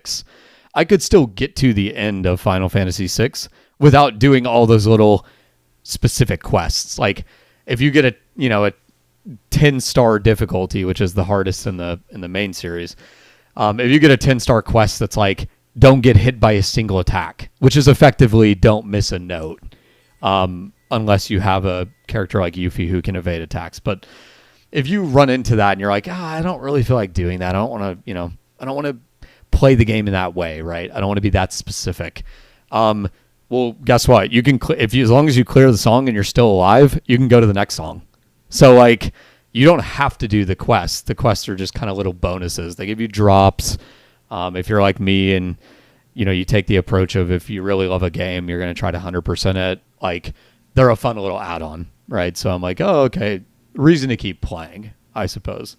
But yeah, no, can't sing the praises of this game enough. Yeah. It's super fun, and I was talking it up when I had first dove in, and it's still held up super well. And like, let's be real, this series is iconic for its music, so it's a fantastic choice to have a music game built around it. And the songs definitely do not disappoint. There's some weirdness with the pricing. Like I got the deluxe version because I couldn't go without some of the tracks that are like in the exclusive version, but there is a bit of weirdness there too. But you're still going to get a complete package if you buy even the base version. Yeah.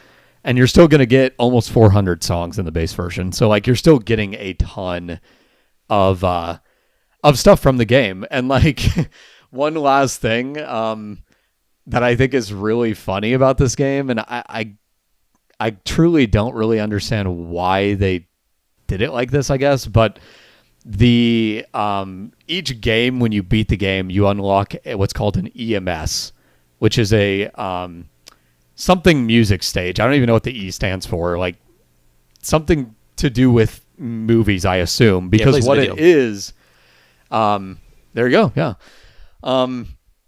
Those are like the video stages. And basically what they do is and this is, as somebody who's hypersensitive to spoilers, this is kind of annoying to me that they do this, is it's basically a movie of the entire game.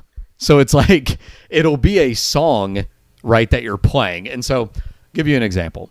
For Final Fantasy 1, it's like the main theme, because they try to pick the most iconic song from each game. And I think for Final Fantasy 9, it's like the end credits theme or something. But what it does is it literally starts you in this song, which is like a 2-3 minute video, and it starts you at the beginning of the game. Like you see the original game and it's an original graphics, characters, first start of their journey, and it literally takes you cutscene by cutscene while you're playing this song and hitting notes through the entire game. So like if you haven't played the game, anybody out there who buys Theatrhythm, if you haven't played the game yet and you don't want to get spoiled, like there's two options you have. A, don't play the video version because it's going to literally show you the entire game. I tested it for a 1 and 2 because I just beat them recently, and I'm like, oh yeah, no, it's straight up showing like every moment, like every boss or most bosses, and then it shows you the final boss for every game. So I'm like, okay, bit of a weird decision, but there is a solution here. So if you go into your settings, you can black out the background in every song, whether it's, the movie version or like the normal version, which is like your little characters fighting enemies. What you do is you simply black out the background for the games you haven't beaten yet and just play the movie stage with that enabled. Right. So that's what I've been doing on the ones that I've never played, is I'm like, oh, okay, Final Fantasy VI, which I'm going to get to eventually, like I'll black out the video so I don't get literally every moment of this game spoiled for me, and then I'll just play the stage that way. So bit of a weird like quirk of the game, but to be fair, you do only unlock the movie stages after you complete all the tracks from the game. So, I guess it kind of works out, but definitely interesting. But Alexis, it sounded like you were wanting to jump in. I didn't mean to deprive you of that. Yeah, I'd say like if you do want to play like Theatrhythm, I think if you're like a Final Fantasy fan, like just go ahead and buy it. I think you can get it for cheap because I bought a physical because it was pretty cheap. Oh, cool. So nice. for the DLC, like you said, like it's not really like they're not like really taking away anything because it's like it has every Final Fantasy game in there basically, and the DLC is just like the extra like Square Enix games, of course, and then you also have like 16 in there. What was it? And then for like also with the song selection, I think I really like most of it because I haven't played like most of the songs in the game because even like music to me is just like a spoiler because I like hearing music for the first time. Yeah. So like I get that. Yeah, I only play like you said the first 3 songs so you get the key. So that's what I've been doing. So I have like mostly got everything unlocked. But yeah, I think which one's your favorite so far? Like best soundtrack from like any of the games? I think for mine is 10. I think I fucking love 10. Like I listen to the music like every once in a while. I'm going to answer your question in a minute. I want to jump back a second just to full disclosure to people listening to the podcast. So the DLC both is and isn't what you described a little bit, and I just a small correction if anybody buys the game is, so they have 2 kind of tiers of bonuses you get from buying the different versions of the game. So base version, you get all the base songs. That's straightforward. There's a premium edition, which has a list of songs. They mark them in the game very clearly, and if you Google them, you'll see I found very, very good websites that split the songs out. But there is a DX premium version of the game, which has tracks you can only get if you either buy the premium or deluxe. So if you do not buy one of those editions, you can't get those songs later on. So that's just an FYI to people. Now, what you're talking about, the other Square Enix games, yeah, those are part of the season passes. If you buy the digital deluxe version of Theatrhythm, you'll get everything I just described, which is what I did. Like, you'll get all the DLC. It'll just download right from the store when you buy the game. But I just want to throw that warning out there because on the premium edition, like if you buy the base game, you don't have an option to get those unless you rebuy one of the other editions. So I want to warn people about that because there are some versions that are marked DX, marked premium, that are the songs I know people are going to buy this game for. Like, like To Xanarkand is a premium edition version song. I hate that. Eyes on Me is premium. There's definitely some like really big ones. So think of it like this: basically anything with lyrics, almost everything with lyrics is a premium edition, and then some of the really big games. So yeah, I just wanted to jump back to that for a second to say, highly encourage you to do research before you buy one of the 3 editions, so you know exactly what you're getting, because you got to be careful, and I don't want you to have to buy the game twice. So yeah, just wanted to throw that out there. But yeah, no, to answer your question, it's interesting, right? I grew up thinking, and 10 has always been my favorite, and I grew up thinking 10 had the best music. I think 10 has some of my favorite songs in the series, but as a whole, I don't think it's the strongest soundtrack for me.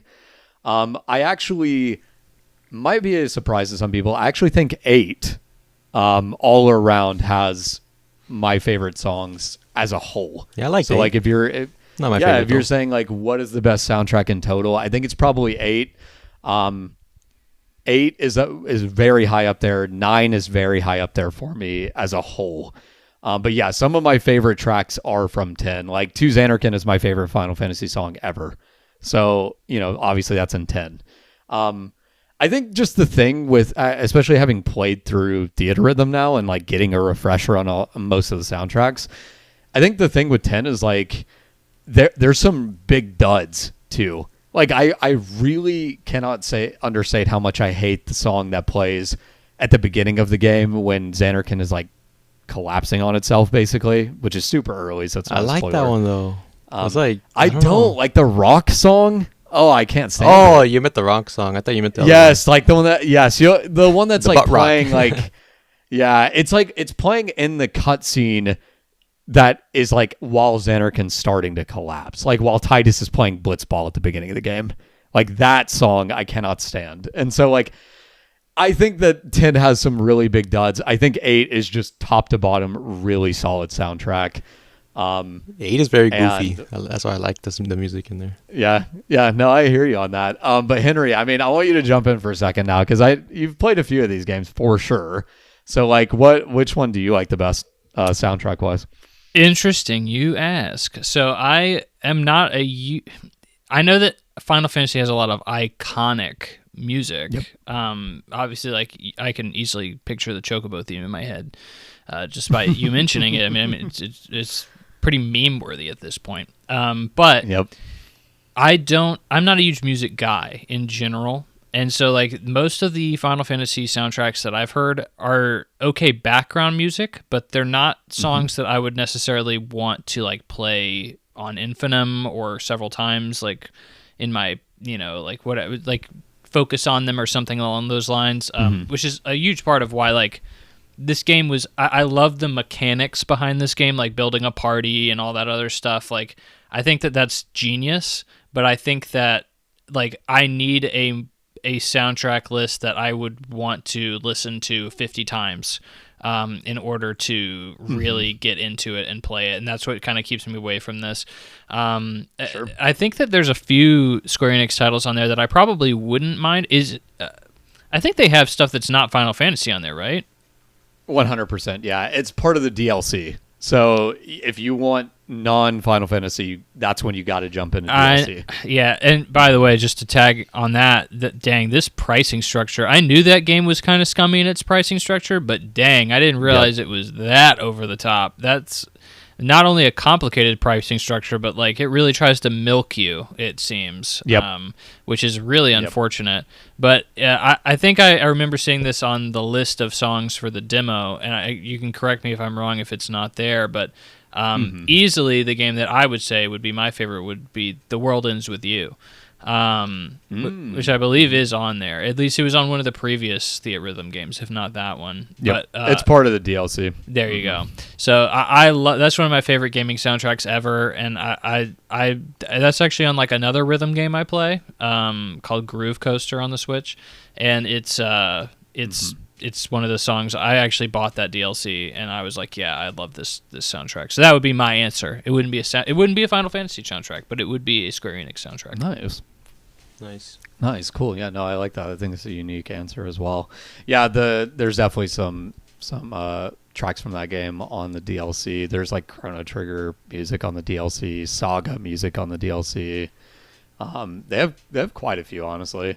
It's tough too, because like to your point, the pricing structure is just like so needlessly complicated. I'm like, and also and this is I guess a small complaint on that aspect of the game is like, I am absolutely super against the concept of what they do with the deluxe songs. Like, you should not be able to buy them later. Like, if you accidentally buy the base game, you should just be able to upgrade it to the premium, like, and pay a fee if they want to get more money. You know what I mean? It's like, you shouldn't not be able to ever get those songs if you don't buy the version that has those songs. Like, that is just a dumb concept, like, front to back. So yeah, I mean, it's tough, but I think I mentioned this on one of the previous podcasts, but like, I do also highly recommend you wait for a sale, because if you're like me and you're like, a huge music fan of the series, like, I wanted all the tracks, and it's like, if you want to buy the digital deluxe, it MSRP's at 100, which is insane. Like, and it goes half off. Wait for the 50. Wait for the $50, because like, please don't spend 100 on this game, like, when there is a sale imminent. Unless you want to support them. Well, sure, but you can still support them on a sale too. Yeah, true. Just fucking. Yeah, that's kind of my thing. I hear you. That's always a hard line, right? Like, and that's kind of another subject we talked about in terms of like supporting devs and whatnot. Is like, I guess for me, there's a divide between, Balatro designer and Square Enix, right? Like, I guess I'm a little more comfortable being like, yeah, I'll pay full price for Balatro. For Final Fantasy, I'm like, I do want to support them, don't get me wrong, but I do think also like $100 game is really tough for people to buy. Like, yeah. I think if you can stomach waiting for a sale, like from an individual perspective, like that's probably the best thing for you. But yeah, no, I do hear you. That's, like I said, it's a complicated subject for sure. I just think like, man, 100 is a lot. Like, I think that's a lot of money. And my thing is, if it goes on sale, you can wait for a sale, right? Like, if people wanted to buy this when it first came out, cool, all for that. So yeah, it's an interesting game at the end of the day, and I think, honestly, I think if you're interested in the music for the series, like, I highly recommend the game because it's fun. And then quick hit on Final Fantasy XIV. I did dive back in. I promised I would last podcast episode, because at that time I was very conflicted on if I even liked the game or not. Basically, that's how I think you could summarize it. It's funny. I have a very unsatisfying answer. I still feel sort of in that realm, but I do feel like I'm a little bit more educated about the game. Obviously, I played a couple more hours since last podcast. Main takeaways are twofold. First of all, I continue to like the design of the game. I think it's a cool looking game. And I also think that The combat is better than almost any MMO I've ever played. I've been really bored by pretty much every MMO I've ever tried. This one, I wouldn't say bored. I wouldn't say enthusiastic about the combat. I'm somewhere in the middle. The other takeaway from my couple hours over the past week is I think if anything's going to turn me away from the game, I said before, I think it is going to be the quote MMO nature of the game. And I continue to feel that way. I was telling a friend the other day, I did the first dungeon in the game. And it was a mixed bag in a lot of ways. So it was, we drop in to the dungeon and it's a party of 4. The beauty of this game for some people is that, anybody who doesn't know, back in the day when you did early game content, you had to do it with other players. There was no NPC companions for early game. For later game stuff, they started making NPC companions for the dungeons. So if you chose to, you could go in without playing with anybody else. As time has gone on, and this game's gotten more and more popular, they went back and redid the early game dungeons NPCs. So you can go start to finish until you get to late game dungeons and specific dungeons with all NPC companions. Like you don't have to play with a single other player. Now, this is where it gets complicated for me. And I was telling my friend this. If I'm playing an MMO, why would I drop into dungeons with NPC companions is my question.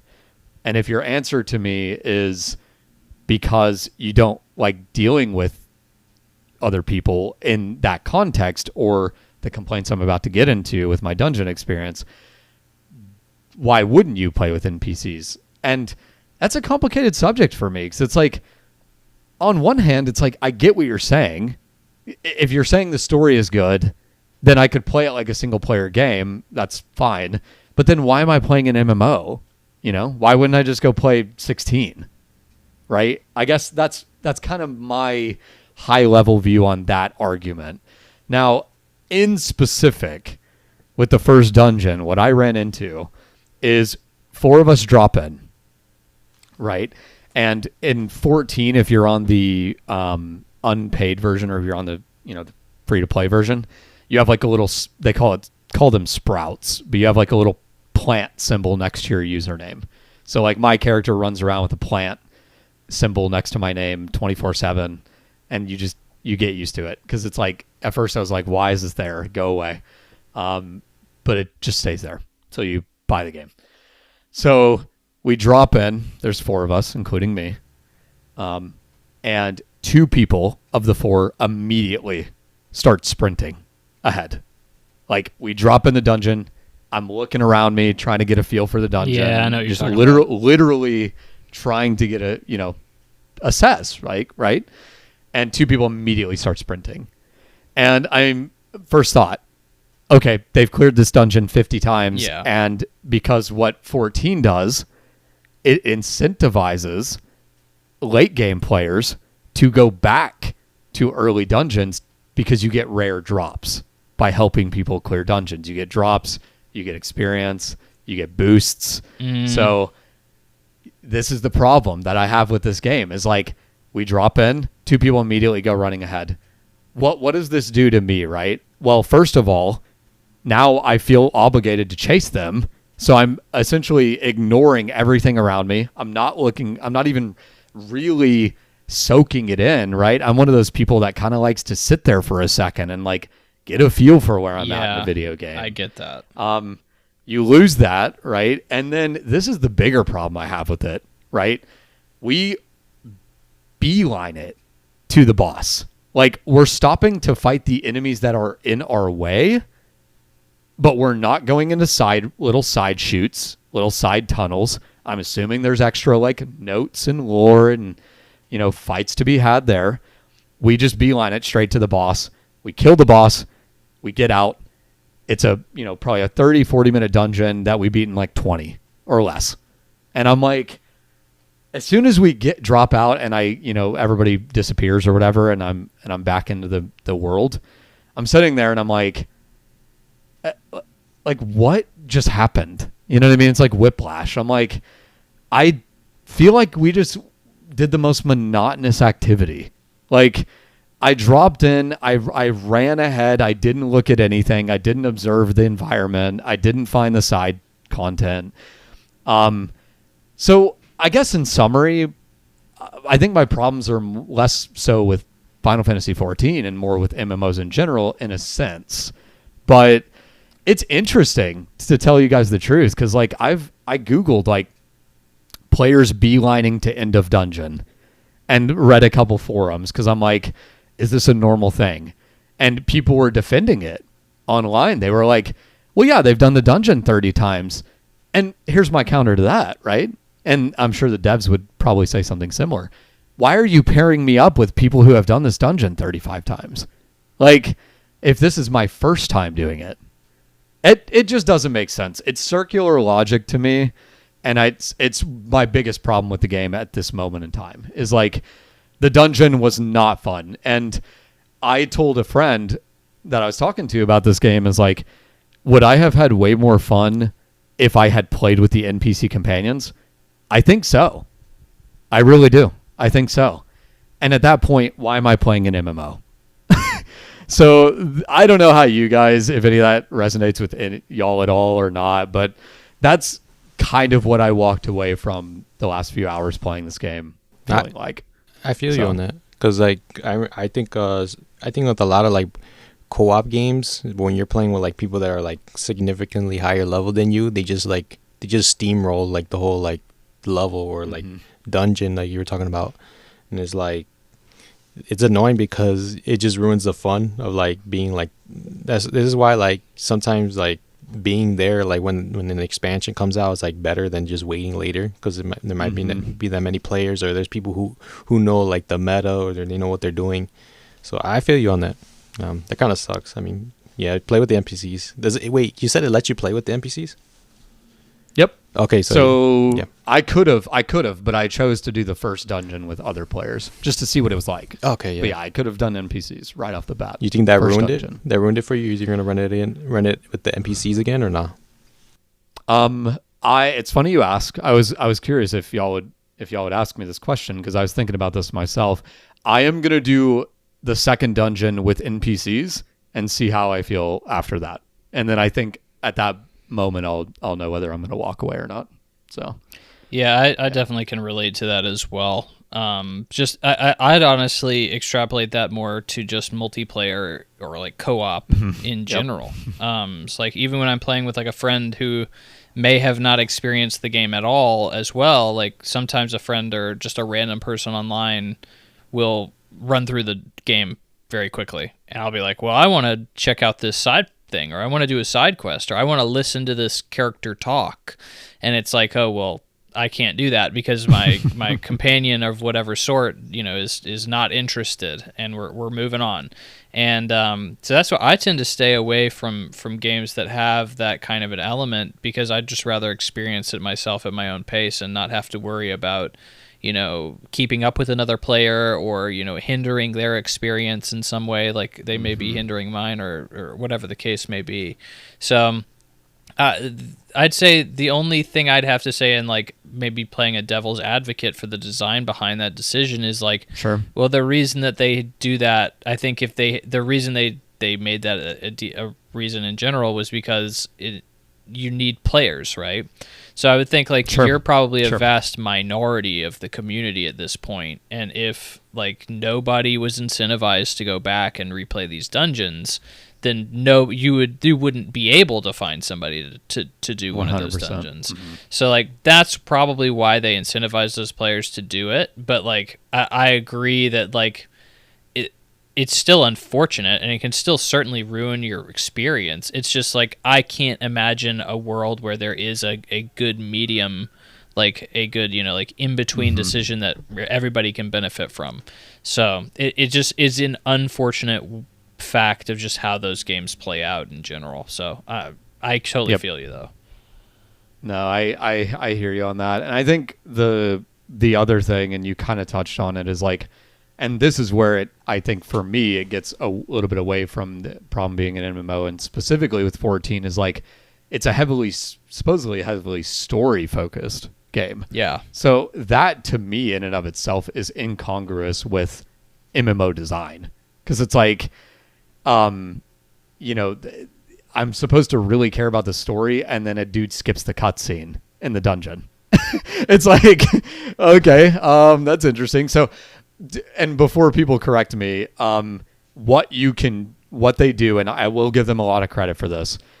If somebody skips a cutscene, it does not skip it for you. So you can sit there and watch a cutscene while your team is going and fighting the boss and dying because you're not there. So it's good in the sense that if you want that story, you can solo focus on the story in that way.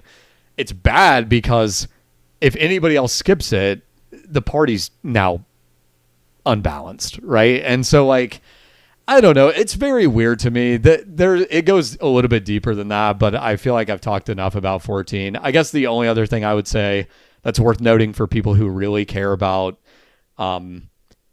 story in games and MMOs, and if they have like a really hard time, because I know some people who have a really hard time like when a cutscene doesn't match the gameplay, if you guys have ever run into that. And like what this game does that I do think is a little goofy, that I've been told, I haven't experienced yet, is if you choose to run a dungeon with NPCs versus players, that the cutscenes might not match. So like there might be a cutscene with an NPC in it who would be in your party if you played with NPCs, but then you drop in the dungeon and you're running around with other players.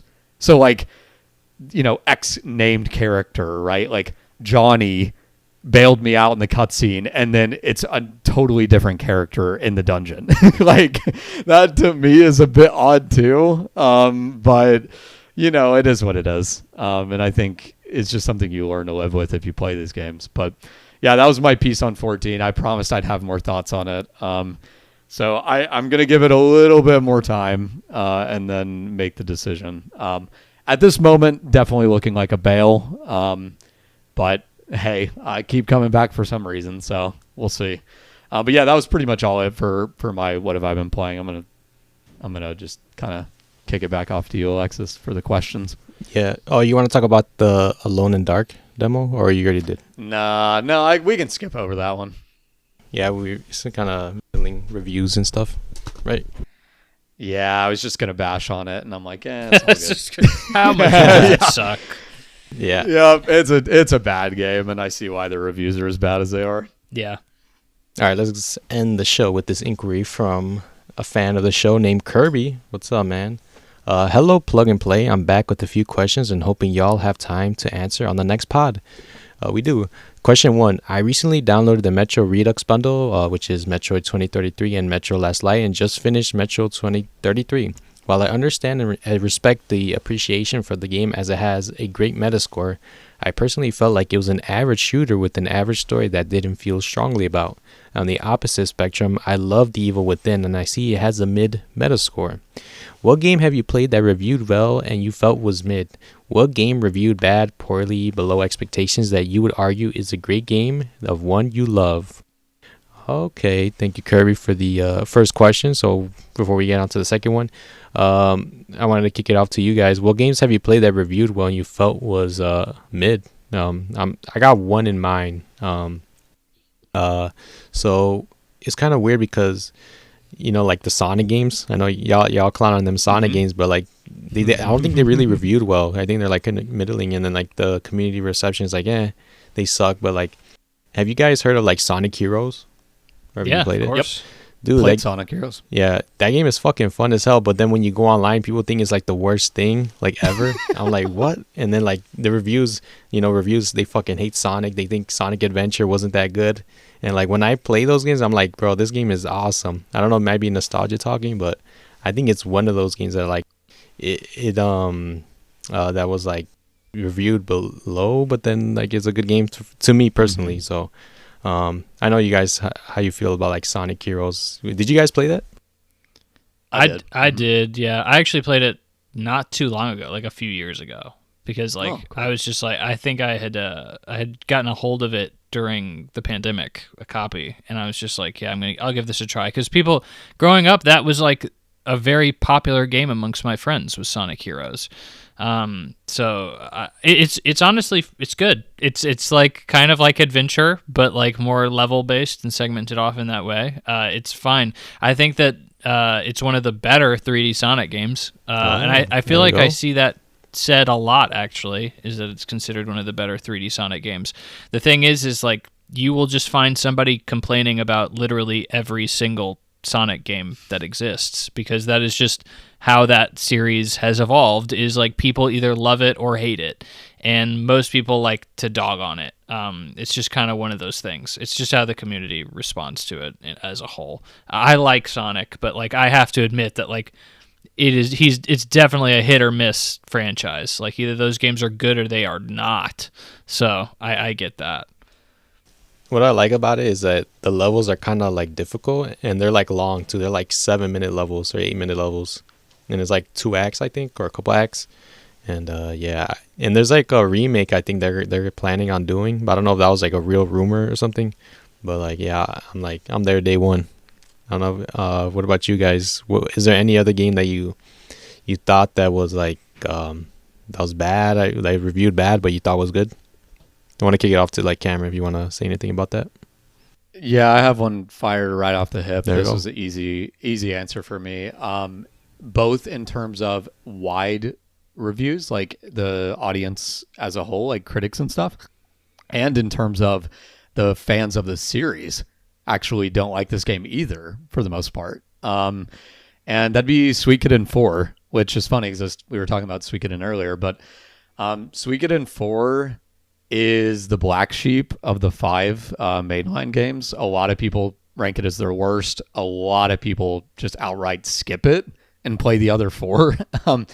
And it's twofold. First of all, it was the second in the series that I was ever exposed to. I was very briefly exposed to 1 before that. So for all intents and purposes, 4 was basically the first one I played.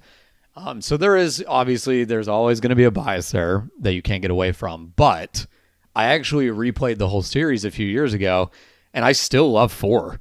Like, it's surprising to me to see how much people hate it, because it does have some problems. There's a couple meme-worthy problems that people don't like about it. It's the only game in the series where your headquarters, because those games are infamous for having like a castle as your headquarters, and you recruit people and it builds your castle out almost like a little town. It's the only game in the series where your headquarters is a ship, and you have to sail from town to town, fighting random encounters along the way until you get... there's a character, she's in every game in the series, and she teleports you to... It's basically fast travel. Now, I as you can tell, very adamantly defend this game, because I'm like, it doesn't take long to find that character. So it's like, you can get the teleporting like not that far into the game. So like, yes, the ship random encounters is annoying, but like, it's not that big piece of the game. Like, I don't know. I get very defensive about that game when I'm participating in forum discussions, because I'm like, I think people treat it like is this massive deviation from the series, and like it's the worst thing ever. And I'm like, there's a lot of through lines there, both in terms of the combat, some of the story beats. I very adamantly defend it. So my flip side of this question, what's good and you didn't like, is a boring answer, because I'm actually going to steal Kirby's answer here and say Metro. I tried Metro and I was like, this is not creepy. It's not scary. Like, it was, it's supposed to be kind of unsettling. It wasn't creepy. It was just odd because the voice acting is bad, in my opinion. And I wasn't having fun with it, so I bailed on it. And those games are really highly regarded. So yeah, I would say Metro is my answer for the flip side. But yeah, Henry, I don't know if you have any off the cuff. Man, hatred for Metro runs in the family, apparently. It does, yeah, it does. Shout out. Yeah, thank you for the question, Kirby. Always appreciate a fan. Metro is an interesting answer. I don't hate Metro. I think it is. I think it's probably where it needs to be in terms of critical and commercial reception. It's definitely not scary. I'll definitely agree with that. It's just what makes those games interesting to me is the world. It's a very decently realized world and an interesting one. That's what really makes that series stand out to me. But I understand somebody not liking it as well. I definitely agree with The Evil Within as well from Kirby. The Evil Within is... I know a lot of people that really like The Evil Within. I really like The Evil Within 2 a lot more. It does a lot more interesting things. It tries to have like an open world or a semi-open world in a horror game, which is an interesting take to me. I think overall I really like the second game more than the first game. The first game was more so just like a straight-up kind of Resident Evil clone. But yeah, I think... It could be considered a classic by some, a cult classic. But for me, a game that I think reviewed very poorly that I thought was very good was Prey, Prey. It has like a 79 on Metacritic. It is, I think, honestly, one of the best... What is the name for that genre? It's like interactive sim or something like that. I can't remember exactly what it's called, but like Dishonored and Deus Ex and stuff like that. Like I think Prey is easily hands down like the best of that entire genre, not just that developer, but the entire genre itself. A really, really great game. No one played it. No one bought it. No one liked it when they reviewed it, apparently, at a 79. So easily Prey for me. I highly recommend anybody who's even remotely interested in that genre to try out Prey. It definitely is a slow burn of a game in terms of the more you play it, it's not like ever like you got to play it for 10 hours and then it's good. But it's good at the very beginning. But it's like the more you play it, the more you appreciate it. The deeper the decisions you make and the combat gets and the experience in general becomes. So it honestly a masterpiece of a game. For my game, I actually have 3 games that tie together, but that reviewed well that I thought was mid, and that is because we love to talk about Final Fantasy so much on this podcast. Final Fantasy 13, 15, and 16. Most of the modern Final Fantasy games, they reviewed well, and I think that they are all really mid. 16 is like easily my favorite out of those, but I will die on any hill that is 13 and 15 are not that good. 13, I bought that game for myself for my birthday for $20 and when I was younger, and like I didn't have any money at the time, so like anything, like any kind of money I was spending was like a massive deal. And I never put games down back then either. And I got about halfway through Final Fantasy 13 and I dropped it. And that was like a massive statement, I think, because that game, I didn't like the story, I didn't like the characters, and the combat was pretty middling for me as well. I know some people would like to die on that hill that combat system's really, really good. I thought it was not. So I really did not like 13. And then 15, oh man, there's so many issues with 15, it's not even funny. I think combat is pretty streamlined and like pretty auto battle-y to a point where it's not fun. I think the story is really bad. I think most of the good parts of the story are in a movie that you have to watch before actually playing the game for anything to make sense. I think the story and characters are below what they should have been. I think most of the good stuff, did any of you actually play 15 or beat 15? Yeah, I beat it. Okay, I did too. Okay, I'm interested to hear your opinions on it then, because like you guys remember like the second to last chapter, like it's like you're in a prison or something. Like that was that was so horrible they had to patch it. It was like twice as long. It was like twice as long and twice as bad before the patch, and like after the game came out, there were so many complaints that they had to patch that dungeon, and then like the final chapter is really like the only chapter where any story happens, and I really didn't care about it at that point. But all those games are in the mid 80s at the very least, or at the most, or around that, averaged out to the mid 80s. So I'd say that's easily my answer. Is the more recent Final Fantasy games would be, those games should be mid, but they're not. Yeah, no, I did play 15, and I 15's weird for me because like I had fun playing it. Like I had fun playing the game as a whole, I would say, but it has a lot of issues, like you said. It's basically for me one of those games where I think if it didn't do a couple very specific, and I'm sure you can already kind of understand where I'm going with this, but if it didn't do a couple very specific story beats, like, I don't think I would have remembered it at all. I think it would have just been, you know what I mean? It would have just faded into obscurity, and it's like, okay, it does a couple cool things, like, very, and I say a couple, I mean a very few, but the story as a whole is a mess. I think one of the biggest call-outs or, like, negatives I can give on the story is, and I can't even remember her name, which says a lot because I have a freaking photographic memory with this series, is like whoever the love interest of Noctis is, like, yeah. I literally did not care at all. Like, you barely show up, we barely talk to you.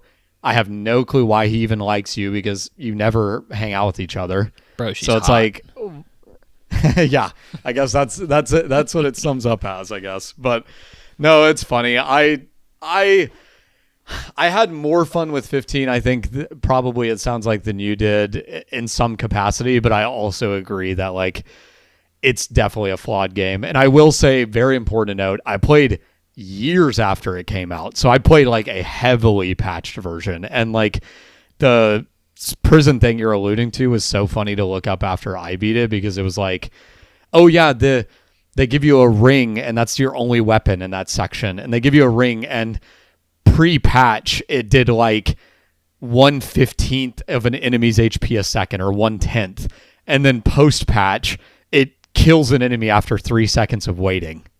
And I'm like, okay, so they basically like tripled the amount of damage it does, and that's the version I'm playing, so this is way more bearable, and shorten that chapter. So I'm like, okay, I don't even, like, the game that I'm playing is like not even really the original game. They made in some massive ways, changes right? to it after release. So, yeah, that game. Another thing, I think, one last thing to dunk on with that game, and I think you'd agree, the DLC is horrendous. Like, there's like 20 DLC, maybe not that many, but there's like 10 DLCs, and like I've heard most of them have really stupid story beats. Like, we don't even need to dive into that, but there's one in particular that's awful. But yeah, Alexis, I don't know if you played 15.